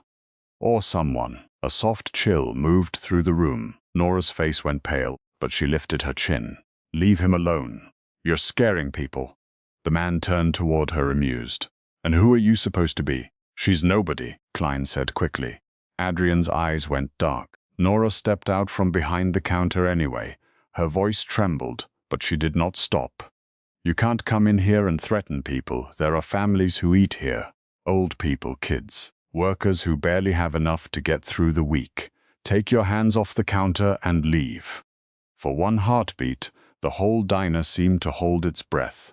Then the man laughed. His eyes moved over her body with ugly delight. "That's brave, coming from a big girl in a tight apron." Nora flinched, but she stayed standing. Adrian felt the final thread of his disguise begin to tear. The man took one slow step toward Nora, smiling like cruelty was a private joke only he understood. The whole diner seemed to shrink around him. The old man in the corner booth lowered his eyes. The young mother pulled her little boy close. Klein stood behind the register, pale and useless, his mouth opening and closing without sound. Nora could hear the soft buzz of the broken sign outside, the hiss of the coffee machine, and the wild beat of her own heart. She was scared. Of course she was scared. Her hands were cold. Her knees felt weak. But this was the place she had dreamed of saving. This was the room where lonely people came because the coffee was cheap and the lights were warm. She could not let men like this turn it into one more place where fear got to sit at the head of the table. "You need to leave," she said again, softer this time, but somehow stronger. The tall man laughed under his breath and reached out, catching the edge of her apron between 2 fingers. "Or what, sweetheart? You gonna throw a pie at me?" His friends laughed. Klein looked away. And that was the moment something inside Adam changed. Nora saw it before anyone else did. The homeless man by the door, the tired former soldier with rough clothes and quiet eyes, stood up slowly. He had always moved like a man carrying pain, but now the pain fell off him like an old coat. His shoulders straightened, his chin lifted, his eyes, usually calm and shadowed, became cold enough to stop breath. The room did not know him yet, but the air did. The air seemed to tighten around him. "Take your hand off her," he said. The tall man turned, amused. "And who the hell are you?" Adam stepped forward. He did not rush. He did not raise his voice. He simply walked across the diner like every inch of the floor had already agreed to belong to him. "I said take your hand off her." The youngest man near the door reached inside his coat. Nora saw the movement, and a cry caught in her throat. But Adam moved first. 1 second he was halfway across the room, and the next he had the man's wrist twisted behind his back with such clean, quiet force that the gun dropped to the floor before the kid could even scream. Adam kicked it under a booth, shoved him face first into the wall, and turned before the other two could understand what had happened. The tall man swung at him. Adam ducked with frightening ease, drove his fist into the man's ribs, then caught him by the collar and slammed him down against the counter. Plates jumped. Coffee spilled. Someone gasped. The third man tried to run, but Adam caught him by the back of the coat and threw him into one of the red booths hard enough to crack the wooden frame. It was over so fast that the violence felt unreal. Like thunder before anyone saw lightning, the tall man groaned against the counter, blood trickling from his nose. He blinked up at Adam, angry at first, then confused, then suddenly terrified, his face emptied of color. He whispered, "No way." Adam stood over him, breathing steady, eyes dark and terrible. The man swallowed. Vale. The name fell into the diner like a glass shattering on tile. For a moment, no one moved. Then the old man in the corner made the sign of the cross. Klein stumbled backward into the register. The young mother covered her son's ears as if the name itself could hurt him. Nora stood frozen, the apron still twisted in her hands, staring at the man she had fed in the snow. Adrian Vale. Everyone in the city knew that name. They whispered it in bars and police stations, in back rooms and court offices, in places where honest people were not supposed to listen. Adrian Vale did not ask twice. Adrian Vale did not forgive debt. Adrian Vale owned half the city's shadows and had buried men for less than touching what belonged to him. Nora felt the truth come together in pieces, each one sharper than the last. The way he watched everything, the way people who passed him sometimes looked uneasy without knowing why, the careful answers, the eyes that had never truly looked helpless. He had not been a homeless former soldier. He had not needed her soup. He had not needed her coffee. He had not needed the envelope that held almost every dollar she had saved for her dream. The room tilted around her. Adrian turned from the men on the floor, and the coldness in his face softened the second he looked at her. Nora. She stepped back. That one movement hurt him more than any blade could have. He saw it in her eyes, not fear of the Mafia boss, not exactly. Something worse. Hurt. Humiliation. Betrayal so deep it made her look smaller, and Nora Bell had spent her whole life fighting a world that tried to make her feel small. "You lied to me," she said. His jaw tightened. Yes, the simple answer made it worse. The tall man tried to move. Adrian did not even look down. "Stay still unless you want your next breath to be your last." The man froze. Nora's eyes filled, but her voice did not break. "You were never hungry." "I was." She shook her head. "Not like that." Adrian had no answer. "You were never cold without a place to go. You were never alone without anyone to call. You sat outside this diner and let me believe you had nothing." Her hand went to her chest, pressing there as if she could hold herself together. "I gave you my savings. I know, my diner money, I know. My future, Adrian." His real name tasted bitter in her mouth. "I gave you my future because I thought you were sick and scared and had no one, and you let me." A muscle jumped in his cheek. For the first time since he had entered her life, he looked truly ashamed. "I wanted to know if it was real," he said quietly. Nora stared at him. "If what was real, your kindness, the way you looked at me, the way you treated me when you thought I had nothing." For a second, she only looked at him. Then she laughed, but it was a broken sound with no joy in it. You tested me. He did not deny it. The hurt in her face turned hot. You tested me like I was some kind of machine. Like you could put suffering in one side and see if love came out the other. Nora, I have lived my whole life surrounded by people who want something from me. So you decided to become the liar first? She asked. You wanted love without your money, but you gave me nothing honest in return. I gave you food. You gave me a costume. I gave you warmth. You gave me a story. I gave you the money I saved with aching feet and skipped meals and years of telling myself, not yet someday. And you took it because you needed proof. Adrian's face went still. Behind him, his men had arrived silently at the door, black coats and colder eyes, but he lifted one hand and they stopped outside. He would not let them enter this moment. This shame belonged to him. I was wrong, he said. Yes, Nora whispered. You were. He stepped toward her, but she lifted a hand. He stopped at once. Don't, she said. Don't come closer like you can fix this by looking sad. I am not one of those women who wanted your cars or your suits. I didn't even know they existed. I liked the man who sat in the booth and listened to me talk about a broken sign. I liked the man I thought had nothing and still said I deserved more than scraps. Her mouth trembled, but that man wasn't real. He was the only real part of me. Adrian said, his voice rough. Nora closed her eyes, and one tear slipped down her cheek. Then you should have trusted me with him. The words landed harder than any gunshot. Klein, still shaking near the register, suddenly found enough courage to point at the men on the floor. Mr. Vale, I had nothing to do with this. They came in here on their own. I run a clean business. Ask anybody. Nora turned to him slowly. Something in her had changed. The heartbreak was still there, but beneath it was a tired strength that had finally stopped asking permission. Be quiet, Mr. Klein, she said. Klein blinked. Excuse me? I said, be quiet. Her voice did not rise, but the room listened. You let them threaten your staff. You let them scare your customers. You called me nobody. You take money from my check when hungry people need food. You mock my body because you think being my boss gives you the right to speak to me like I'm less than human. She wiped her cheek with the back of her hand. I have been loyal to this place longer than you have deserved, but I am done being grateful for cruelty. Klein stared at her stunned. Adrian looked at Nora then with something close to awe. Not possession, not hunger, something quieter and deeper. Respect. Nora turned back to Adrian. Get out. His whole body went still. Nora, take your men, take these men, take your real name, and leave my diner. It isn't your diner yet, Klein muttered. Adrian's eyes flicked toward him, and Klein went silent so fast his teeth clicked. Nora did not look away from Adrian. Please. That word hurt him most of all. Within minutes, the rival men were removed. Not dragged screaming, not in front of the child or the old man, but taken with quiet, controlled fear through the back door by Adrian's men. Klein disappeared into his office and locked the door.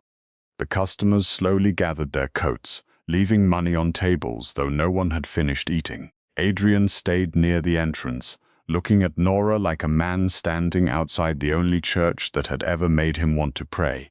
But she did not come to him, so he left. The days that followed were grey and heavy. Nora kept working because bills did not care about heartbreak. She served coffee with tired hands, wiped tables, smiled when she had to, and went home each night feeling as if the cold had moved inside her bones. The envelope was gone. Her savings were gone. The dream that had kept her standing through cruel shifts and crueler words now felt far away. Like a little light at the end of a road that had washed out. She tried to hate him. Some days she did. She hated the lie. She hated the test. She hated the memory of his voice saying her name like it mattered. But the heart is a stubborn, foolish thing. It held the warm moments and the painful ones together, refusing to sort them neatly. She remembered him sitting in the booth after closing, listening, while she talked about her dream.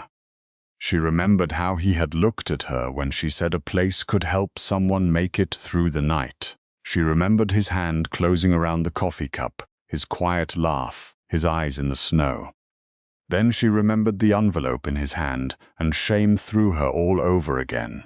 Adrian returned to his empire, but the empire no longer fit. His penthouse felt too clean. His bed felt too large. His suits felt like armor he was tired of wearing. Men came to him with problems of territory and money. He solved them. Enemies tested the silence left by his absence. He corrected them. The city remembered to fear him. But fear, once the music he ruled by, now sounded empty. Marcus watched him for 3 days before finally saying, "You look like hell." Adrian stood at the window of his office, staring toward the part of the city where Rosie's sign buzzed in the cold. "I hurt her." Marcus, who had seen Adrian do things that made strong men sick, chose his words carefully, then fix it. "I can buy the diner. I can put 10 million in her account by morning." "That sounds like something Adrian Vale would do," Marcus said. "Maybe try doing what the man in the old jacket should have done."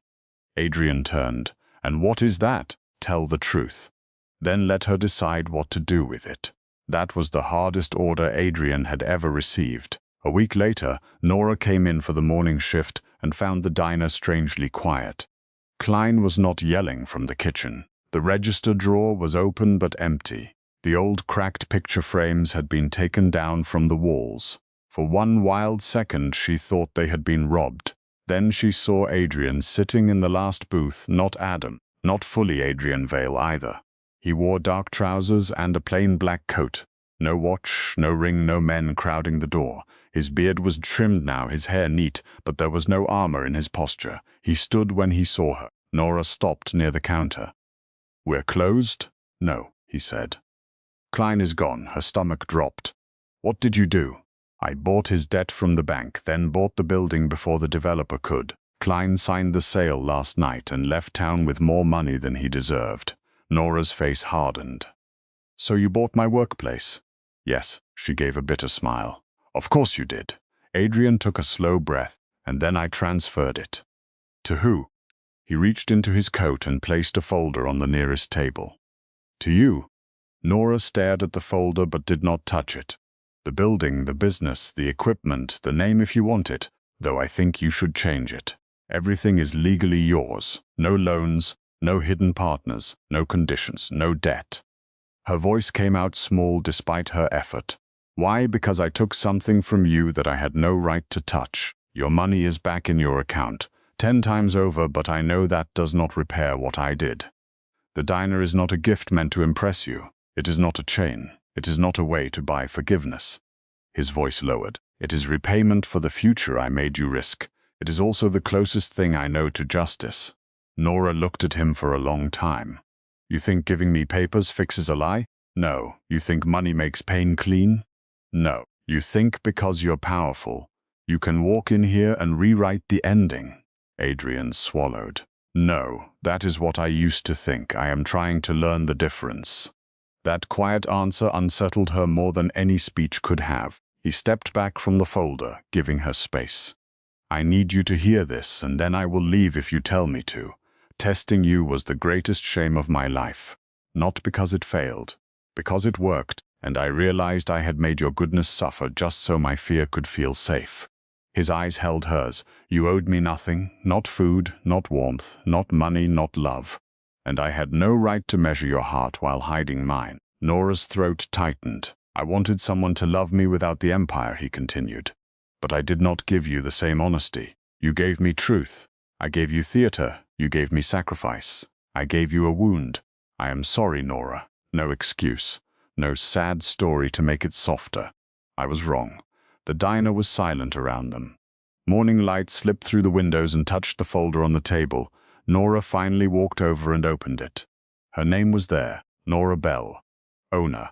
The letters blurred before she could stop them. She had imagined this moment so many times. She had imagined joy, maybe disbelief, maybe dancing alone in the kitchen. She had not imagined standing across from a Mafia boss who had broken her heart and somehow placed her dream in her hands.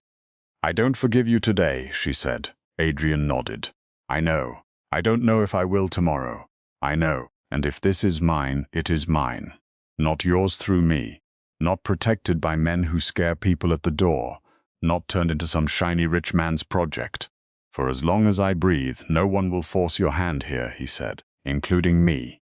She looked up. "And the people who came here? They will not come back." The way he said it was soft, but a shadow moved beneath the words. Nora did not ask for details. Some doors in his world opened only into darkness, and she was not ready to stand in all of it. Maybe she never would be. But for the first time, Adrian did not try to pull her closer to that darkness and call it protection. In the months that followed, Rosie's diner became Belle's table. Nora changed the sign herself, standing on a ladder while Marcus held it steady, and Adrian watched from across the street, because she had told him she did not need him hovering, and for once he listened. The walls were painted warm yellow. The cracked booths were repaired but not replaced, because Nora said old things deserved care, not shame. A board went up near the counter where customers could pay for meals in advance for anyone who needed one. The first week, Adrian quietly paid for 100 plates, and Nora quietly told him that if he did it again without asking, she would ban him from the pie case. After that, he asked children came after school for grilled cheese and tomato soup. Night shift nurses came in with tired eyes. Elderly men sat for hours over coffee and were never rushed out. Women who had been laughed at in prettier rooms came to Belle's table and found chairs that did not pinch, smiles that did not judge, and a mirror near the bathroom with a small handwritten note from Nora taped to the frame. You are allowed to take up space, and Adrian came too. At first he came once a week, always before closing, always sitting in the booth that had once been his refuge. He paid for his coffee. He did not touch Nora unless she reached first. He did not ask for forgiveness like a man demanding payment on a debt. He simply showed up honestly. Some nights they talked. Some nights they did not. Sometimes she was angry all over again and he accepted it. Sometimes she laughed at something he said, and then looked startled, as if joy had slipped past her guard without permission. Slowly the wound changed shape. It did not vanish. Real wounds rarely do. But it became something they could speak about without bleeding every time. One snowy evening, almost a year after Adrian first sat outside the diner in a torn army jacket, Nora locked the front door and found him waiting by the counter with 2 cups of coffee. The sign outside glowed steady now, no missing letters, no tired flicker. Inside, the room smelled like cinnamon, butter, and home. You know, she said, taking 1 cup from him, I still hate that you lied, I know. I still think your plan was stupid. It was, and cruel. Yes, she leaned against the counter, studying him. But I don't think the man I loved was fake anymore. Adrian went very still. I think he was buried, she said softly, under money and fear and all the terrible things you learn to survive. I think Adam was you without the throne. But Adrian is you too, and I can't love one half of a man while pretending the other half doesn't exist. His voice was almost a whisper. Can you love all of him? Nora looked at him, this dangerous man who had once tested her heart because he did not know how to trust one. This lonely king who had finally learned to stand before her without a crown and wait. She thought of the cold pavement, the envelope, the broken hurt. She thought of the repaired booths, the free meal board, the children laughing over soup. She thought of every version of herself that had believed she was too much to be wanted and not enough to be chosen. Then she set her coffee down and stepped closer. I can try, she said, but no more tests. Adrian's eyes darkened with emotion. Never. No more lies. Never. No deciding what's best for me without me. He bowed his head slightly, not like a mafia king making a promise, but like a man offering his truth with both hands. Never again. Only then did Nora touch his face. His breath caught under her palm. For all his power, for all his wealth, for all the fear his name carried through the city, he looked undone by that simple kindness. She rose onto her toes, and he bent to meet her, careful even now, letting her choose the final inch between them. Their kiss was not the desperate collision of a lie being revealed or a debt being paid. It was slow, trembling, and real. It tasted like coffee, salt, and second chances. Adrian wrapped his arms around her gently, as if he understood at last that love was not something to seize. It was something trusted into your hands. Outside, snow fell over the city that had once made them both invisible in different ways. It softened the roofs, the sidewalks, the alleys, and the old cold places where people learned to stop expecting warmth. Inside Belle's table, the lights stayed on. There was soup on the stove, pie under glass, and a booth near the window kept open for anyone who needed to sit without being asked what they could pay. Nora Bell did not become powerful because a dangerous man loved her. She had always been powerful. Her softness had survived cruelty. Her kindness had survived shame. Her dream had survived hunger, laughter, and loss. Adrian Vale had an empire, but Nora had built something rarer, a place where fear could not own every room, a place where the forgotten were seen, a place where love, when it finally returned, came without disguise, without tests, and with respect. And in the warm glow of the diner she had made her own. The woman who had been mocked for taking up too much space created a world big enough for everyone to belong. 2 folded $100 bills sat on the edge of a sticky diner table, looking small, cheap, and almost foolish beneath the yellow light. To Linda Jenkins, they were not just money. They were armor. They were a shield against her mother's heavy sighs, her sister's perfect wedding photos, and the cruel smile of the man who once made her feel like loving her was some kind of public mistake. She thought she was paying for a fake boyfriend, just one handsome stranger to hold her hand for a few hours and make the world believe someone had chosen her. She had no idea the man sitting across from her was not an actor, not a lonely model between jobs, and not some harmless stranger from an online ad. She had just placed $200 in front of Nicholas Russo, the most feared name in Chicago's hidden world, and he was looking at her like he had just found something far more dangerous than money. Linda had spent the whole afternoon staring at herself in the narrow mirror of her apartment, turning slightly from side to side, hoping some angle would make her feel ready. The burgundy gown fit her, but she did not trust it. The fabric hugged her chest, slipped over her stomach, and fell around her hips in soft waves that moved when she breathed. The saleswoman had called it elegant. Her younger sister Savannah had said it was beautiful. But Linda saw every curve the world had taught her to apologize for. She saw every lunchroom laugh from high school, every tight airplane seat, every family photo where she stood in the back, every man who looked through her as if her body made her invisible and impossible to want. Tonight was Savannah's wedding at the Drake Hotel, and the whole family had been talking about it for months. There would be candles, white roses, violin music, rich relatives, and people Linda had avoided for years. There would also be Samuel. Samuel, with his clean haircut, expensive watch, and perfect smile that never reached his eyes. 3 years ago, he had ended their relationship by leaving a gym brochure and a box of diet shakes on her kitchen counter. No fight, no goodbye, just a little note that said he needed someone who cared about herself. Linda had carried those words inside her like a stone. She had pretended they did not still hurt, but they did. They hurt every time her mother asked if she wanted the dressing on the side. They hurt every time someone said she had such a pretty face. They hurt every time she imagined walking into that ballroom alone while Samuel stood there with his new fiancée, a woman who looked like she had never been anything but easy to admire. So, 2 nights before the wedding, after 1 too many glasses of cheap wine and 1 too many panic attacks, Linda had written the ad. She wanted a male companion for a high society wedding. He had to own a decent suit.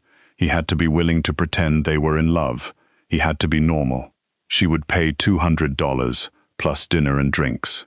It sounded pathetic when she read it back, but desperation did not care about pride. She posted it, shut her laptop, and cried until her pillow was damp. Only one reply sounded like it had been written by a human being. It was short, calm, and strangely formal. He said he could attend. He said he owned appropriate clothing. He said he understood the assignment. He signed the email with one name, Nicholas.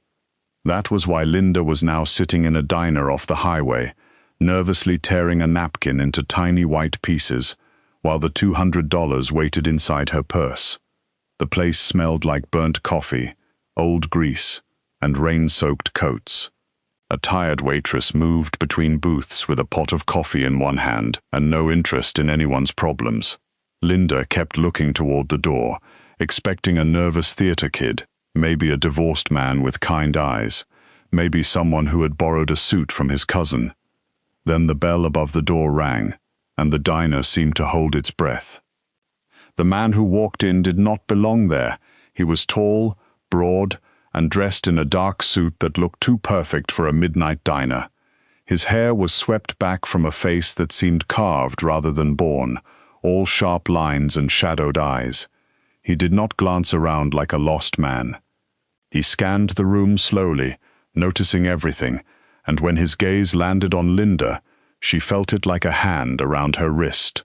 Not cruel, not gentle either, just certain. He crossed the floor with a smooth, silent confidence that made two men at the counter suddenly look down at their plates. Linda noticed that. She noticed the way the waitress went quiet. She noticed the way the air around him seemed heavier, as if danger had put on a beautiful suit and learned how to smile. He slid into the booth across from her, and Linda forgot the first sentence she had practiced. "You're Nicholas?" she asked, her voice coming out too thin. His mouth curved, slow and amused. "I am." Linda swallowed and pushed the money across the table before she could change her mind.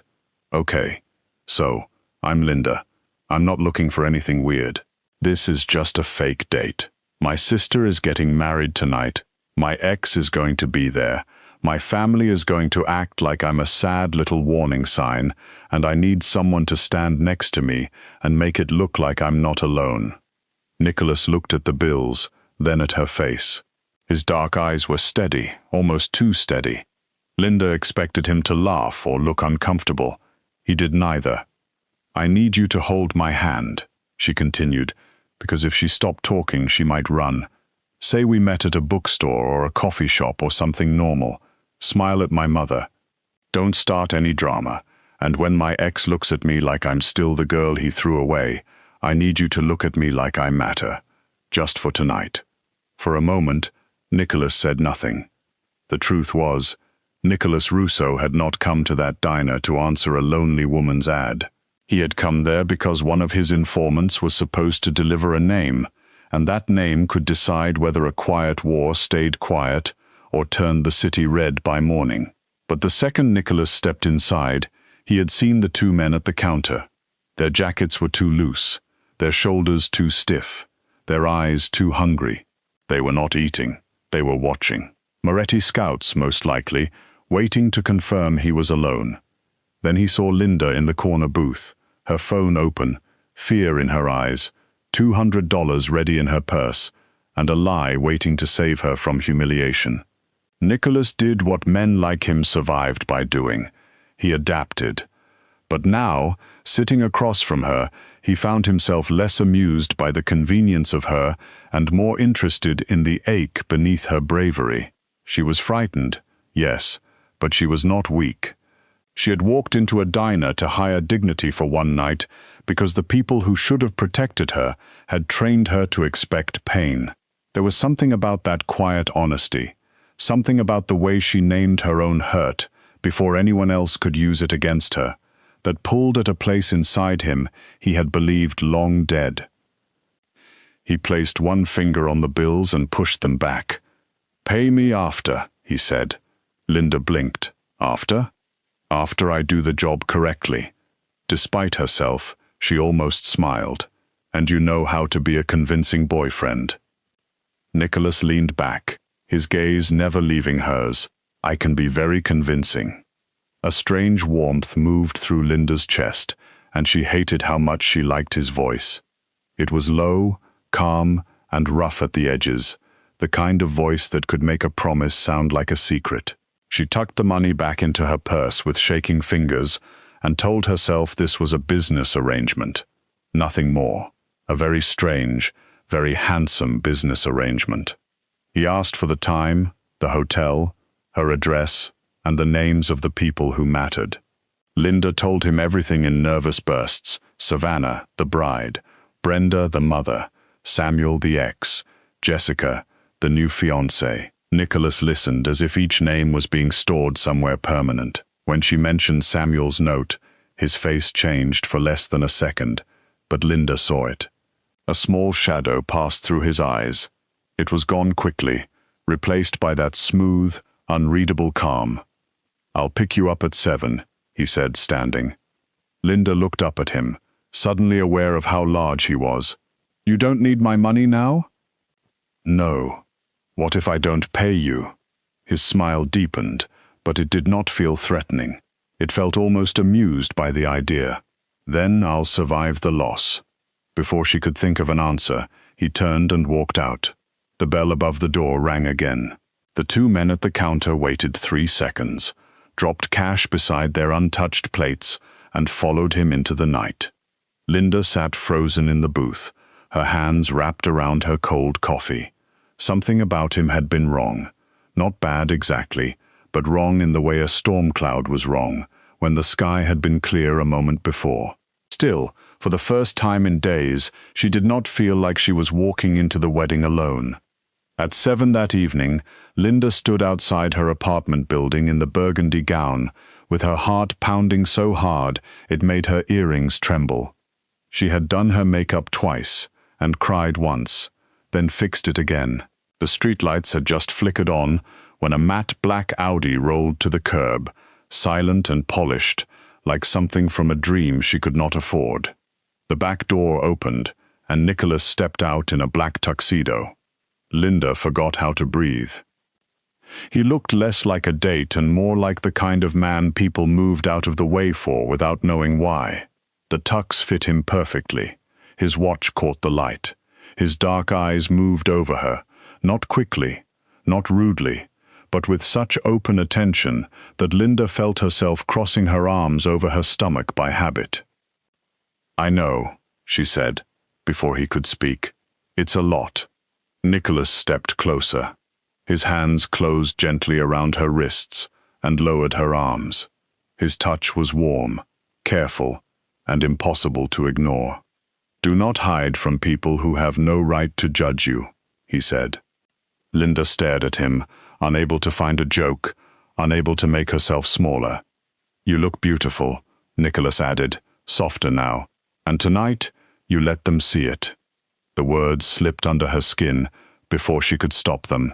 She wanted to believe him. That was the dangerous part. She wanted so badly to believe that a man like him could look at her and mean it. The ride to the Drake Hotel was quiet, filled with the soft hum of the engine and the blur of Chicago lights sliding over the windows. Linda twisted her hands in her lap until Nicholas reached over and covered them with one of his. He did not squeeze too hard. He did not tell her to calm down. He simply held her there, steady and warm, until her breathing slowed. When they entered the hotel lobby, every chandelier seemed to burn too bright. Linda heard the distant sound of music from the ballroom, the low swell of voices, the clink of glasses, and laughter that sounded expensive. Her body wanted to turn around. Her feet kept moving because Nicholas was beside her. "Shoulders back," he murmured near her ear. "They are not looking because you are wrong. They are looking because they are surprised you arrived with power." Linda let out a shaky breath and almost laughed. "You say things like you were raised by villains." His eyes flicked toward her, and for one strange second, she thought she saw the truth hiding there. "Maybe I was," he said.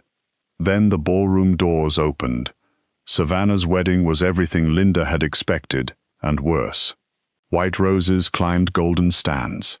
Crystal glasses caught the candlelight. Women in soft pastel dresses turned to stare, first at Linda, then at Nicholas, then back at Linda with startled confusion. Linda felt the familiar burn of attention moving across her body. But this time, she was not walking in alone. Nicholas placed his hand at the small of her back, firm and sure, and guided her through the room like she belonged at the center of it. Her mother appeared almost instantly. "Linda," Brenda said, her smile stretching thin as her eyes flew to Nicholas. "Oh, I didn't realize you were bringing someone." "That was the idea," Linda said, trying to keep her voice even. "Mum, this is Nicholas." Nicholas took Brenda's hand with old-world grace. "It's a pleasure." Brenda blinked at him, as if Linda had brought a prince home from the grocery store. "And how did you two meet?" Linda opened her mouth, but Nicholas answered first. "In a bookstore," he said smoothly. "She was reaching for a book on the top shelf, and refused help even though she clearly needed it. I admired the stubbornness." Linda turned her face away to hide her smile. Brenda looked uncertain, as if she could not decide whether to be pleased or suspicious. "Well, that sounds like Linda." "No," Nicholas said, his voice still polite, but his gaze sharpening slightly. "I imagine there is much more to Linda than most people bother to notice." Brenda went quiet. For one small, impossible moment, Linda felt a crack open in the world she had always known. Someone had defended her without being asked. Not loudly, not dramatically. Just enough to make silence fall where pity usually lived. Then Samuel arrived. He moved toward them with Jessica on his arm, wearing the same smug expression Linda remembered too well. He looked older than he had in her memories, but not kinder. His eyes went over her dress, her body, and then landed on Nicholas. The confidence in his face flickered. "Linda," Samuel said, "didn't expect this." "I was invited," she replied. "I meant," his smile sharpened, "I didn't expect you to come with a date." Nicholas turned slowly toward him. "Why not?" Samuel gave a short laugh. "No reason, just surprised." Linda felt the old fear rising, the fear that Samuel would find the perfect cruel sentence and leave her standing there with everyone watching. She braced herself. Samuel's gaze dipped toward the chair nearest the table. "Well, I hope they made the seating comfortable. These old hotels can be tight." The words landed exactly where he meant them to. Linda's throat closed. Nicholas stepped forward. Not much. Just enough that the light changed across his face. "What did you say?" he asked. Samuel lifted his hands with a weak little laugh. "Relax. It was a joke."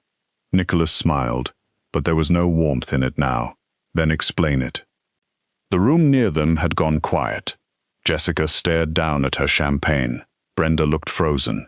Linda's heart slammed against her ribs. Samuel's mouth opened, then closed.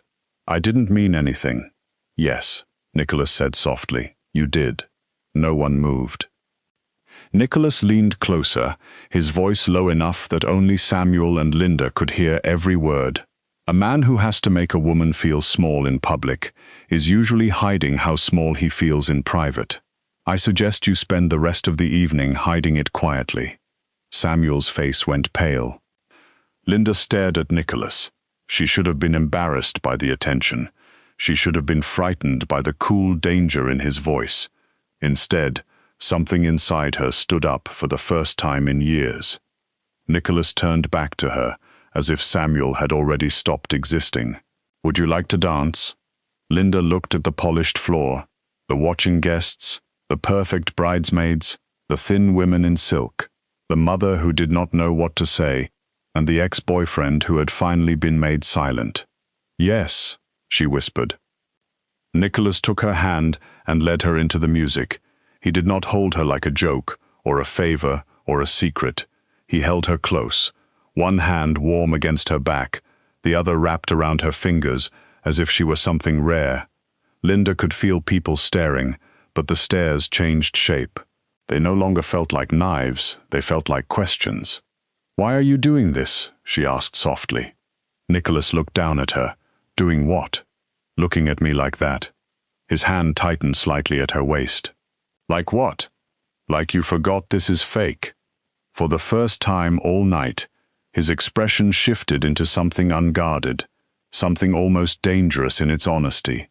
"Maybe I am not the one who forgot," he said. Linda's breath caught, and the music seemed to fade around them. Then Nicholas looked over her shoulder, and every trace of softness vanished from his face. Linda followed his gaze. Two men had entered the ballroom through the side doors. They were not dressed for a wedding.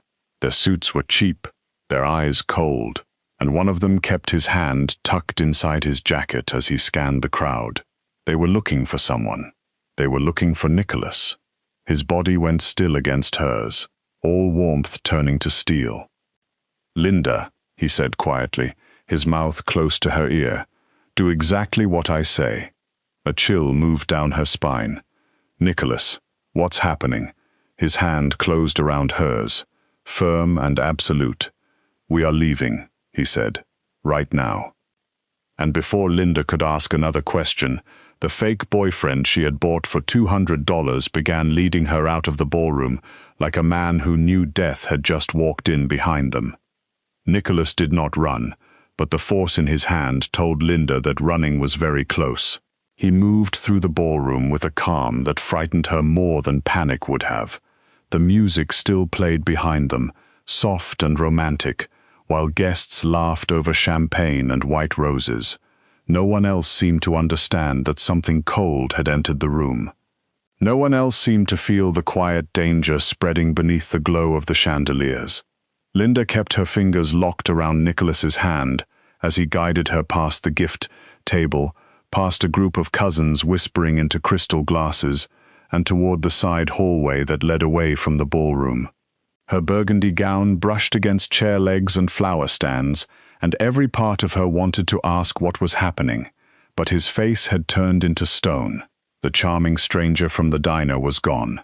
The man holding her now looked like he had been built for dark alleys, locked doors, and terrible choices. Behind them, someone shouted his name. Nicholas did not turn. His hand tightened around Linda's, and for one sharp second, his eyes flicked to the polished silver tray on a waiter's hand. The waiter stepped in front of them without meaning to, and Nicholas used that tiny accident like a door opening in the universe. He pulled Linda behind a tall curtain near the service entrance, pushed through a narrow side door, and suddenly the warm ballroom disappeared. They were in a long staff hallway, with buzzing lights, beige walls, and the smell of roasted chicken and floor cleaner. Linda stumbled, her heel catching on the hem of her dress, and Nicholas caught her around the waist before she fell. "Nicholas," she breathed, "tell me what is going on." "Not here. That is not an answer. It is the only answer that keeps you alive." The words were quiet, but they struck her with such force that she stopped fighting him. Alive. The word opened a pit beneath her feet. She looked at him, really looked at him, and finally let all the little wrong things come together. The suit that cost more than her rent. The armored car. The way men stepped aside without being asked. The way Samuel had gone pale when Nicholas leaned toward him. The way the men in the ballroom had not looked like strangers searching for a friend. They had looked like hunters. "You're not an actor," she whispered. His eyes softened for half a heartbeat, just enough to make the truth hurt more. "No." The service door behind them slammed open. Nicholas moved before Linda even saw the man. He shoved her gently but firmly behind a stack of linen carts and stepped into the middle of the hallway. One of the men from the ballroom came through with a gun low at his side, his cheap jacket swinging open, his face twisted with ugly excitement. He raised the weapon, but Nicholas was already there. The movement was so fast, Linda barely understood it. A sharp crack echoed through the hallway. The man hit the wall, gasping, and dropped to the floor, clutching his wrist. The gun skidded under a cart. Nicholas kicked it away, grabbed the man by the collar, and leaned close to his ear. "Who sent you?" The man spit something in a language Linda did not understand. Nicholas's face did not change. He pressed the man harder against the floor, and the stranger groaned. "Wrong answer," Nicholas said. The man cursed again, then choked out a name that made Nicholas go still. "Moretti." Linda stood behind the linen cart with her hands pressed to her mouth. She had seen violent scenes in movies. She had watched true crime documentaries while folding laundry. None of that prepared her for the sound of pain in a narrow hallway, or for the terrifying calm of a man who knew exactly how to cause it. Nicholas straightened and looked down the hall. More footsteps were coming, more voices, more danger. He turned to Linda, and the hardness in his expression softened again. "Can you walk?" Her legs were shaking so badly she almost laughed. "I don't know." Without another word, Nicholas swept her into his arms. Linda gasped and grabbed his shoulders. "Nicholas, don't. I'm too heavy." His jaw tightened, not with strain, but with anger at the thought itself. "Never say that to me again." He carried her down the hallway as if she weighed nothing, her gown spilling over his arms like dark wine. Linda should have been humiliated. Her whole life had trained her to fear moments like this, to fear being lifted, held, measured, or made into proof of someone else's weakness. But Nicholas did not stumble.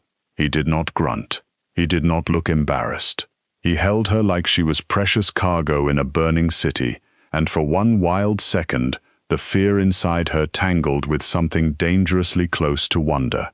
A door opened at the end of the hall, and another man stepped out. Nicholas shifted Linda against his chest, turned his shoulder, and drove the man back with brutal force. The man crashed into a rack of silver trays, and the sound rang through the hotel like thunder. Somewhere behind them, someone screamed. The wedding was waking up to the nightmare now. Nicholas pushed through a back exit into the alley behind the hotel. Cold Chicago air slammed into Linda's face. Rain glittered on the pavement. The alley smelled like wet brick and garbage, and the glow from the streetlights made everything look unreal. A black SUV came sliding around the corner, before Nicholas even raised his hand. It stopped so close that Linda felt the heat from the engine through her dress. A huge man jumped out and opened the back door. "Boss, they have the front blocked." "Then we do not use the front," Nicholas said. The man's eyes flicked to Linda, but he wisely said nothing. Nicholas placed her in the back seat with surprising gentleness, then climbed in beside her. The door slammed. The SUV lurched forward, throwing Linda against him. He caught her with one arm and pulled her close as the vehicle tore down the alley. Behind them, two sharp pops cut through the rain. Linda flinched, burying her face against Nicholas's chest. He smelled like cedar, expensive soap, and the faint metallic scent of violence. "Who are you?" she whispered. For a while, there was only the sound of the tires hissing over wet streets. "My name is Nicholas Russo," he said at last. "I control certain businesses in Chicago." Linda gave a short, shaky laugh that sounded almost broken. Certain businesses. His eyes found hers in the dim back seat, the kind people do not discuss at weddings. She pulled away from him, or tried to, but the car turned too sharply, and she had to grab his arm again. "You let me bring you to my sister's wedding. You brought me into the safest room I had available. You used me." The accusation sat between them, ugly and real. Nicholas did not deny it. "At first," he said. Linda stared at him, her throat tight. "At first," he repeated, quieter. "Then Samuel opened his mouth. Then your mother looked at you like she could not understand why a man would stand beside you. Then you looked at me on that dance floor and asked why I was pretending too well." His hand rested near hers, not touching, waiting. "I stopped pretending before the first song ended," he said. Linda hated that the words reached her. She hated that even now, with danger behind them and lies all around her, some soft, starved part of her wanted to believe him.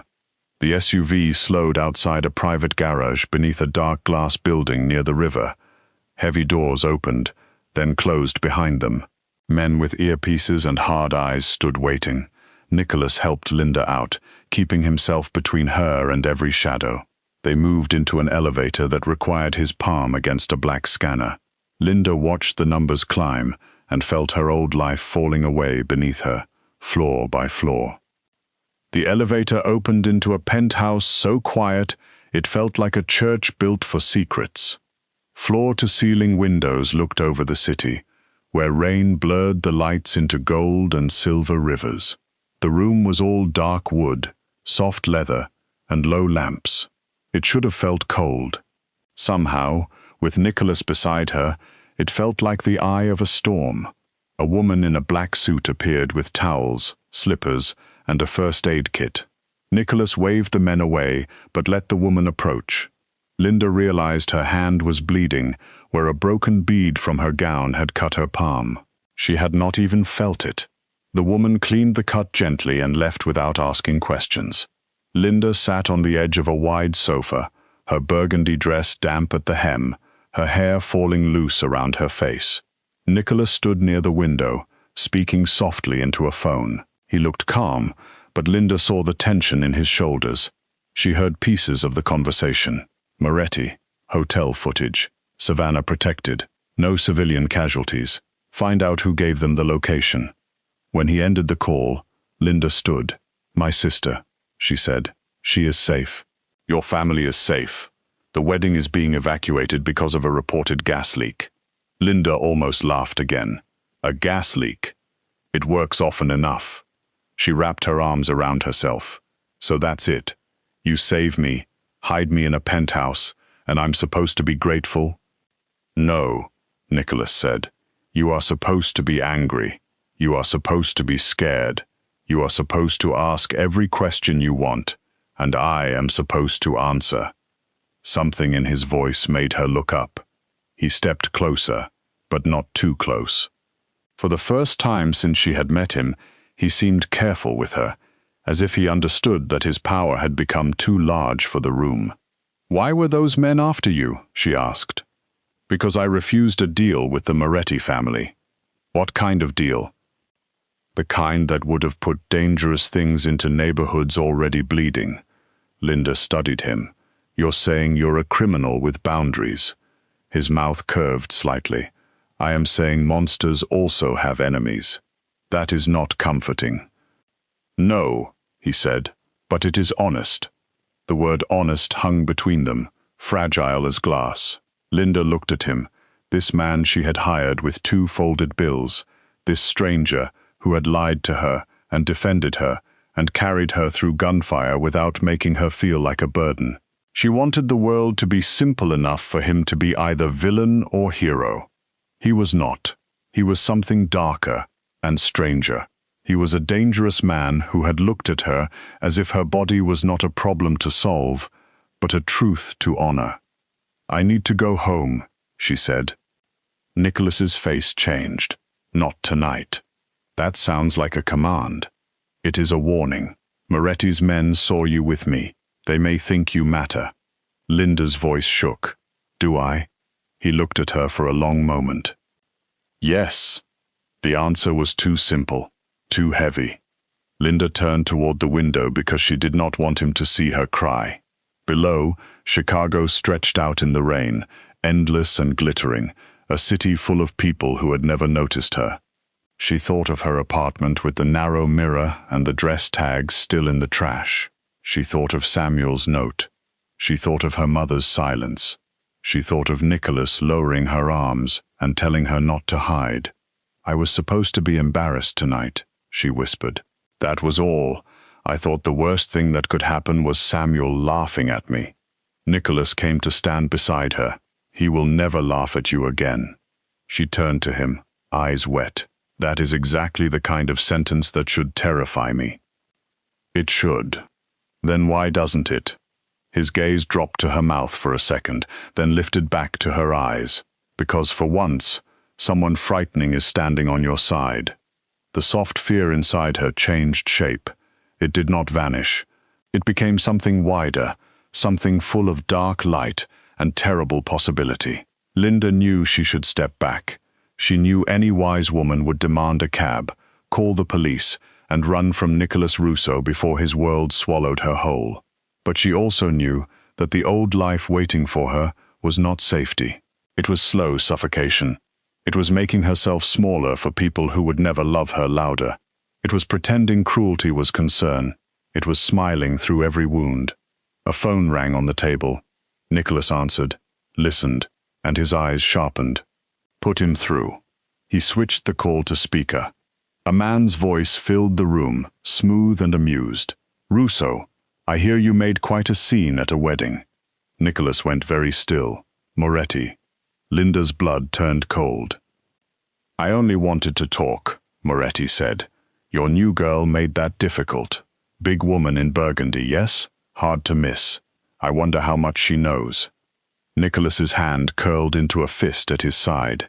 She knows nothing. Then she is useless to me. The silence that followed was worse than any threat. Nicholas's voice dropped. If you touch her family, if you send one man near her home, if you breathe in her direction, I will take your city apart piece by piece. Moretti laughed softly. There he is. I wondered what would make you emotional. The call ended.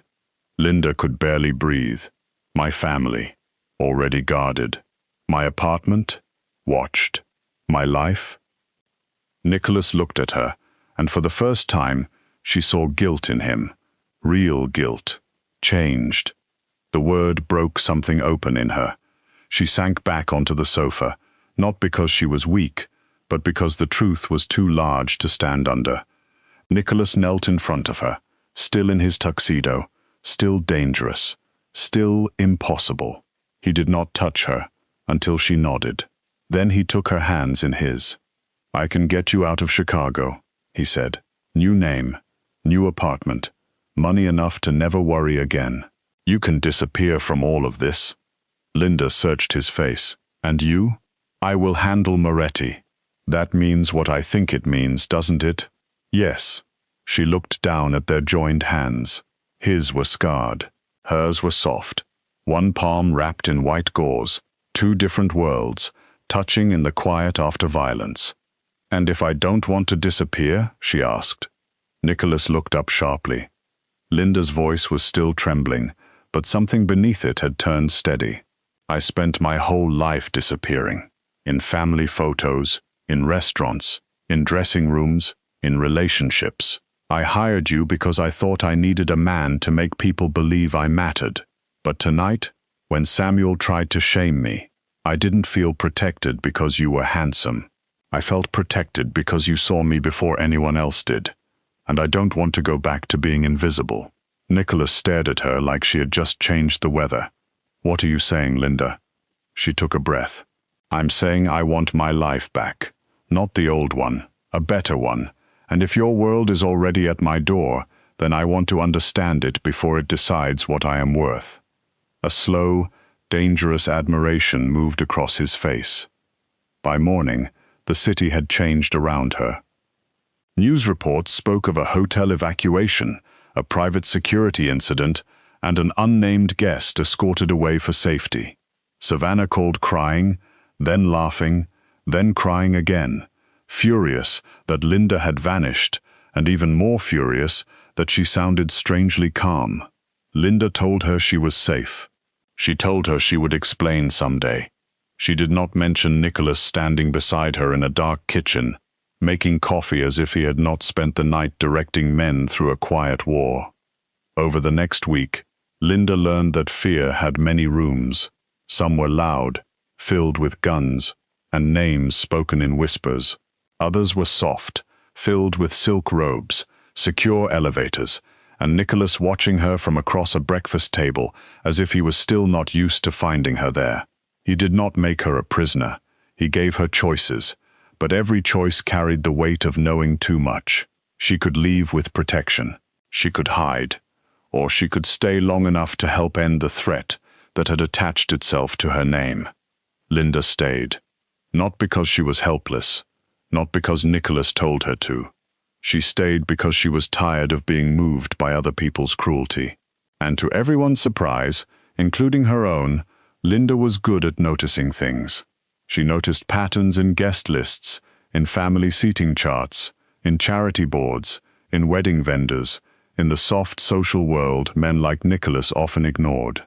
Moretti's first mistake had been assuming Linda was just a woman in a dress. His second was assuming a woman who had spent her life reading judgment in every glance would not know how to read a room. The break came from a thank you card. It arrived at her apartment, which Nicholas's men had been quietly clearing under guard. The card looked harmless. Cream paper, silver lettering, Savannah's new married name printed at the top. But Linda saw the handwriting and froze. It was not Savannah's. It was not anyone in her family. The loops were too sharp, the pressure too heavy. Inside, beneath a printed message of gratitude, someone had written a single sentence. Pretty night for a lie. Nicholas wanted to burn the card, trace the courier, and lock Linda in the penthouse until Moretti was dust. Linda said no.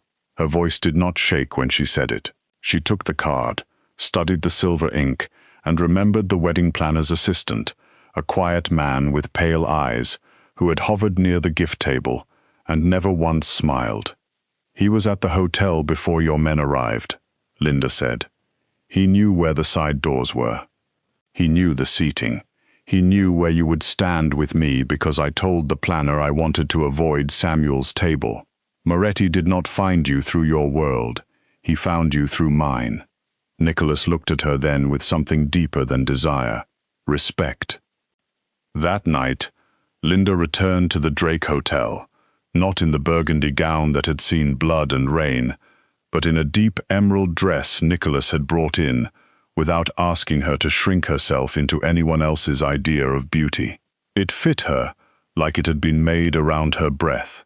Nicholas offered his arm, and this time she took it without pretending she needed the support. The trap was quiet: a fake charity dinner, a false rumor about Nicholas attending. Linda seated near the center of the room like bait.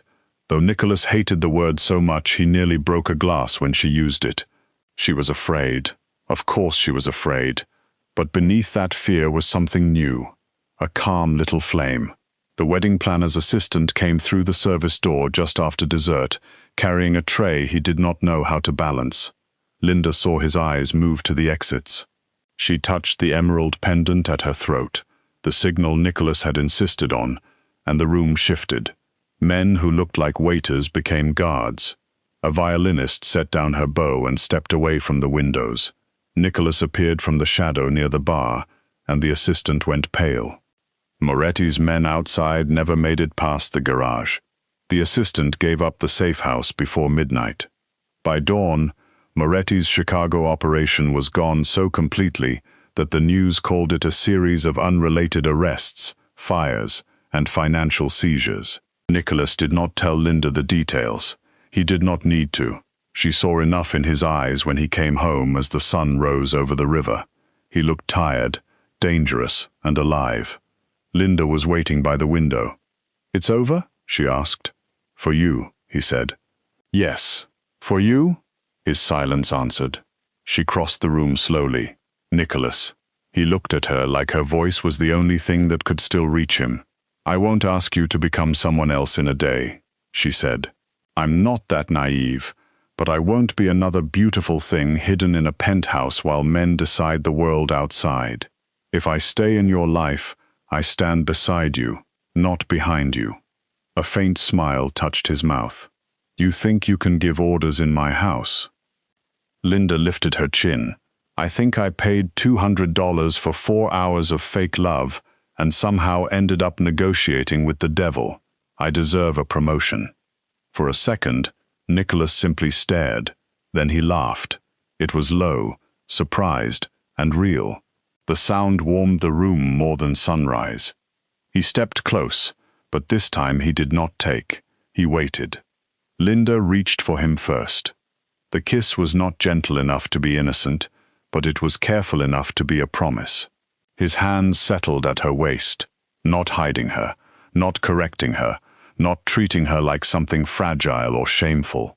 Linda leaned into him, feeling the solid strength of his body and the wild, impossible truth of her own. She was not the woman crying in the mirror anymore. She was not Samuel's abandoned girlfriend. She was not her mother's sigh, or a cruel joke, or an apology wrapped in burgundy fabric. Months later, people in Chicago still whispered about the night Nicholas Russo brought a full-figured woman to a society wedding and left with half the underworld chasing him. They whispered stranger things after that. They whispered that Linda Jenkins had become the only civilian Nicholas trusted, in rooms where trust was usually fatal. They whispered that she could spot a liar before he finished his drink. They whispered that men who mocked her tended to lose business, influence, and sometimes the courage to speak in public. Samuel saw her once, Across the lobby of a downtown hotel, Linda was wearing black silk, her hair loose over her shoulders, Nicholas's hand resting possessively at her back. Samuel opened his mouth, perhaps to apologize, perhaps to make another joke, perhaps because small men often could not resist trying to prove they still mattered. Linda looked at him, calm and unreadable. Samuel closed his mouth. Nicholas leaned down, his lips brushing her ear. "Do you want me to say something?" Linda smiled, slow and bright. "No, let him wonder." And Samuel did. So did everyone else. Because the woman who had once paid $200 for a fake date had become something no one in that ballroom could have imagined. Not a rescued girl, not a hidden mistress, not a soft, silent shadow beside a dangerous man. Linda Jenkins became the quiet mystery at the center of Nicholas Russo's world, the woman he listened to before making war, the woman who could turn a room with one glance, the woman who finally understood that taking up space was not a flaw, it was a warning. And on some nights, when the city glittered beneath the penthouse windows and the old fear tried to whisper from somewhere far away, Nicholas would place those same two folded $100 bills on the table between them. He had kept them, pressed flat and perfect, like the first page of a story neither of them had seen coming. Linda would laugh every time. "You never did let me pay you," she would say. Nicholas would take her hand, kiss her knuckles, and look at her with the same dark wonder he had shown in that cheap diner off the highway. "No," he would answer, "you gave me something far more expensive." And Linda, once invisible, once unwanted, once certain she would walk through life apologizing for the shape of her own body, would look out over Chicago with her shoulders back and her heart steady. The city no longer felt like a place that judged her from every window. It felt like a kingdom of lights, secrets, and second chances. She had hired a stranger to help her survive one wedding. Instead, she had walked into a lie, uncovered a war, and found the dangerous, impossible truth waiting on the other side. She had not bought love for $200. She had bought 4 hours of courage. And courage, once awakened, had made her a queen.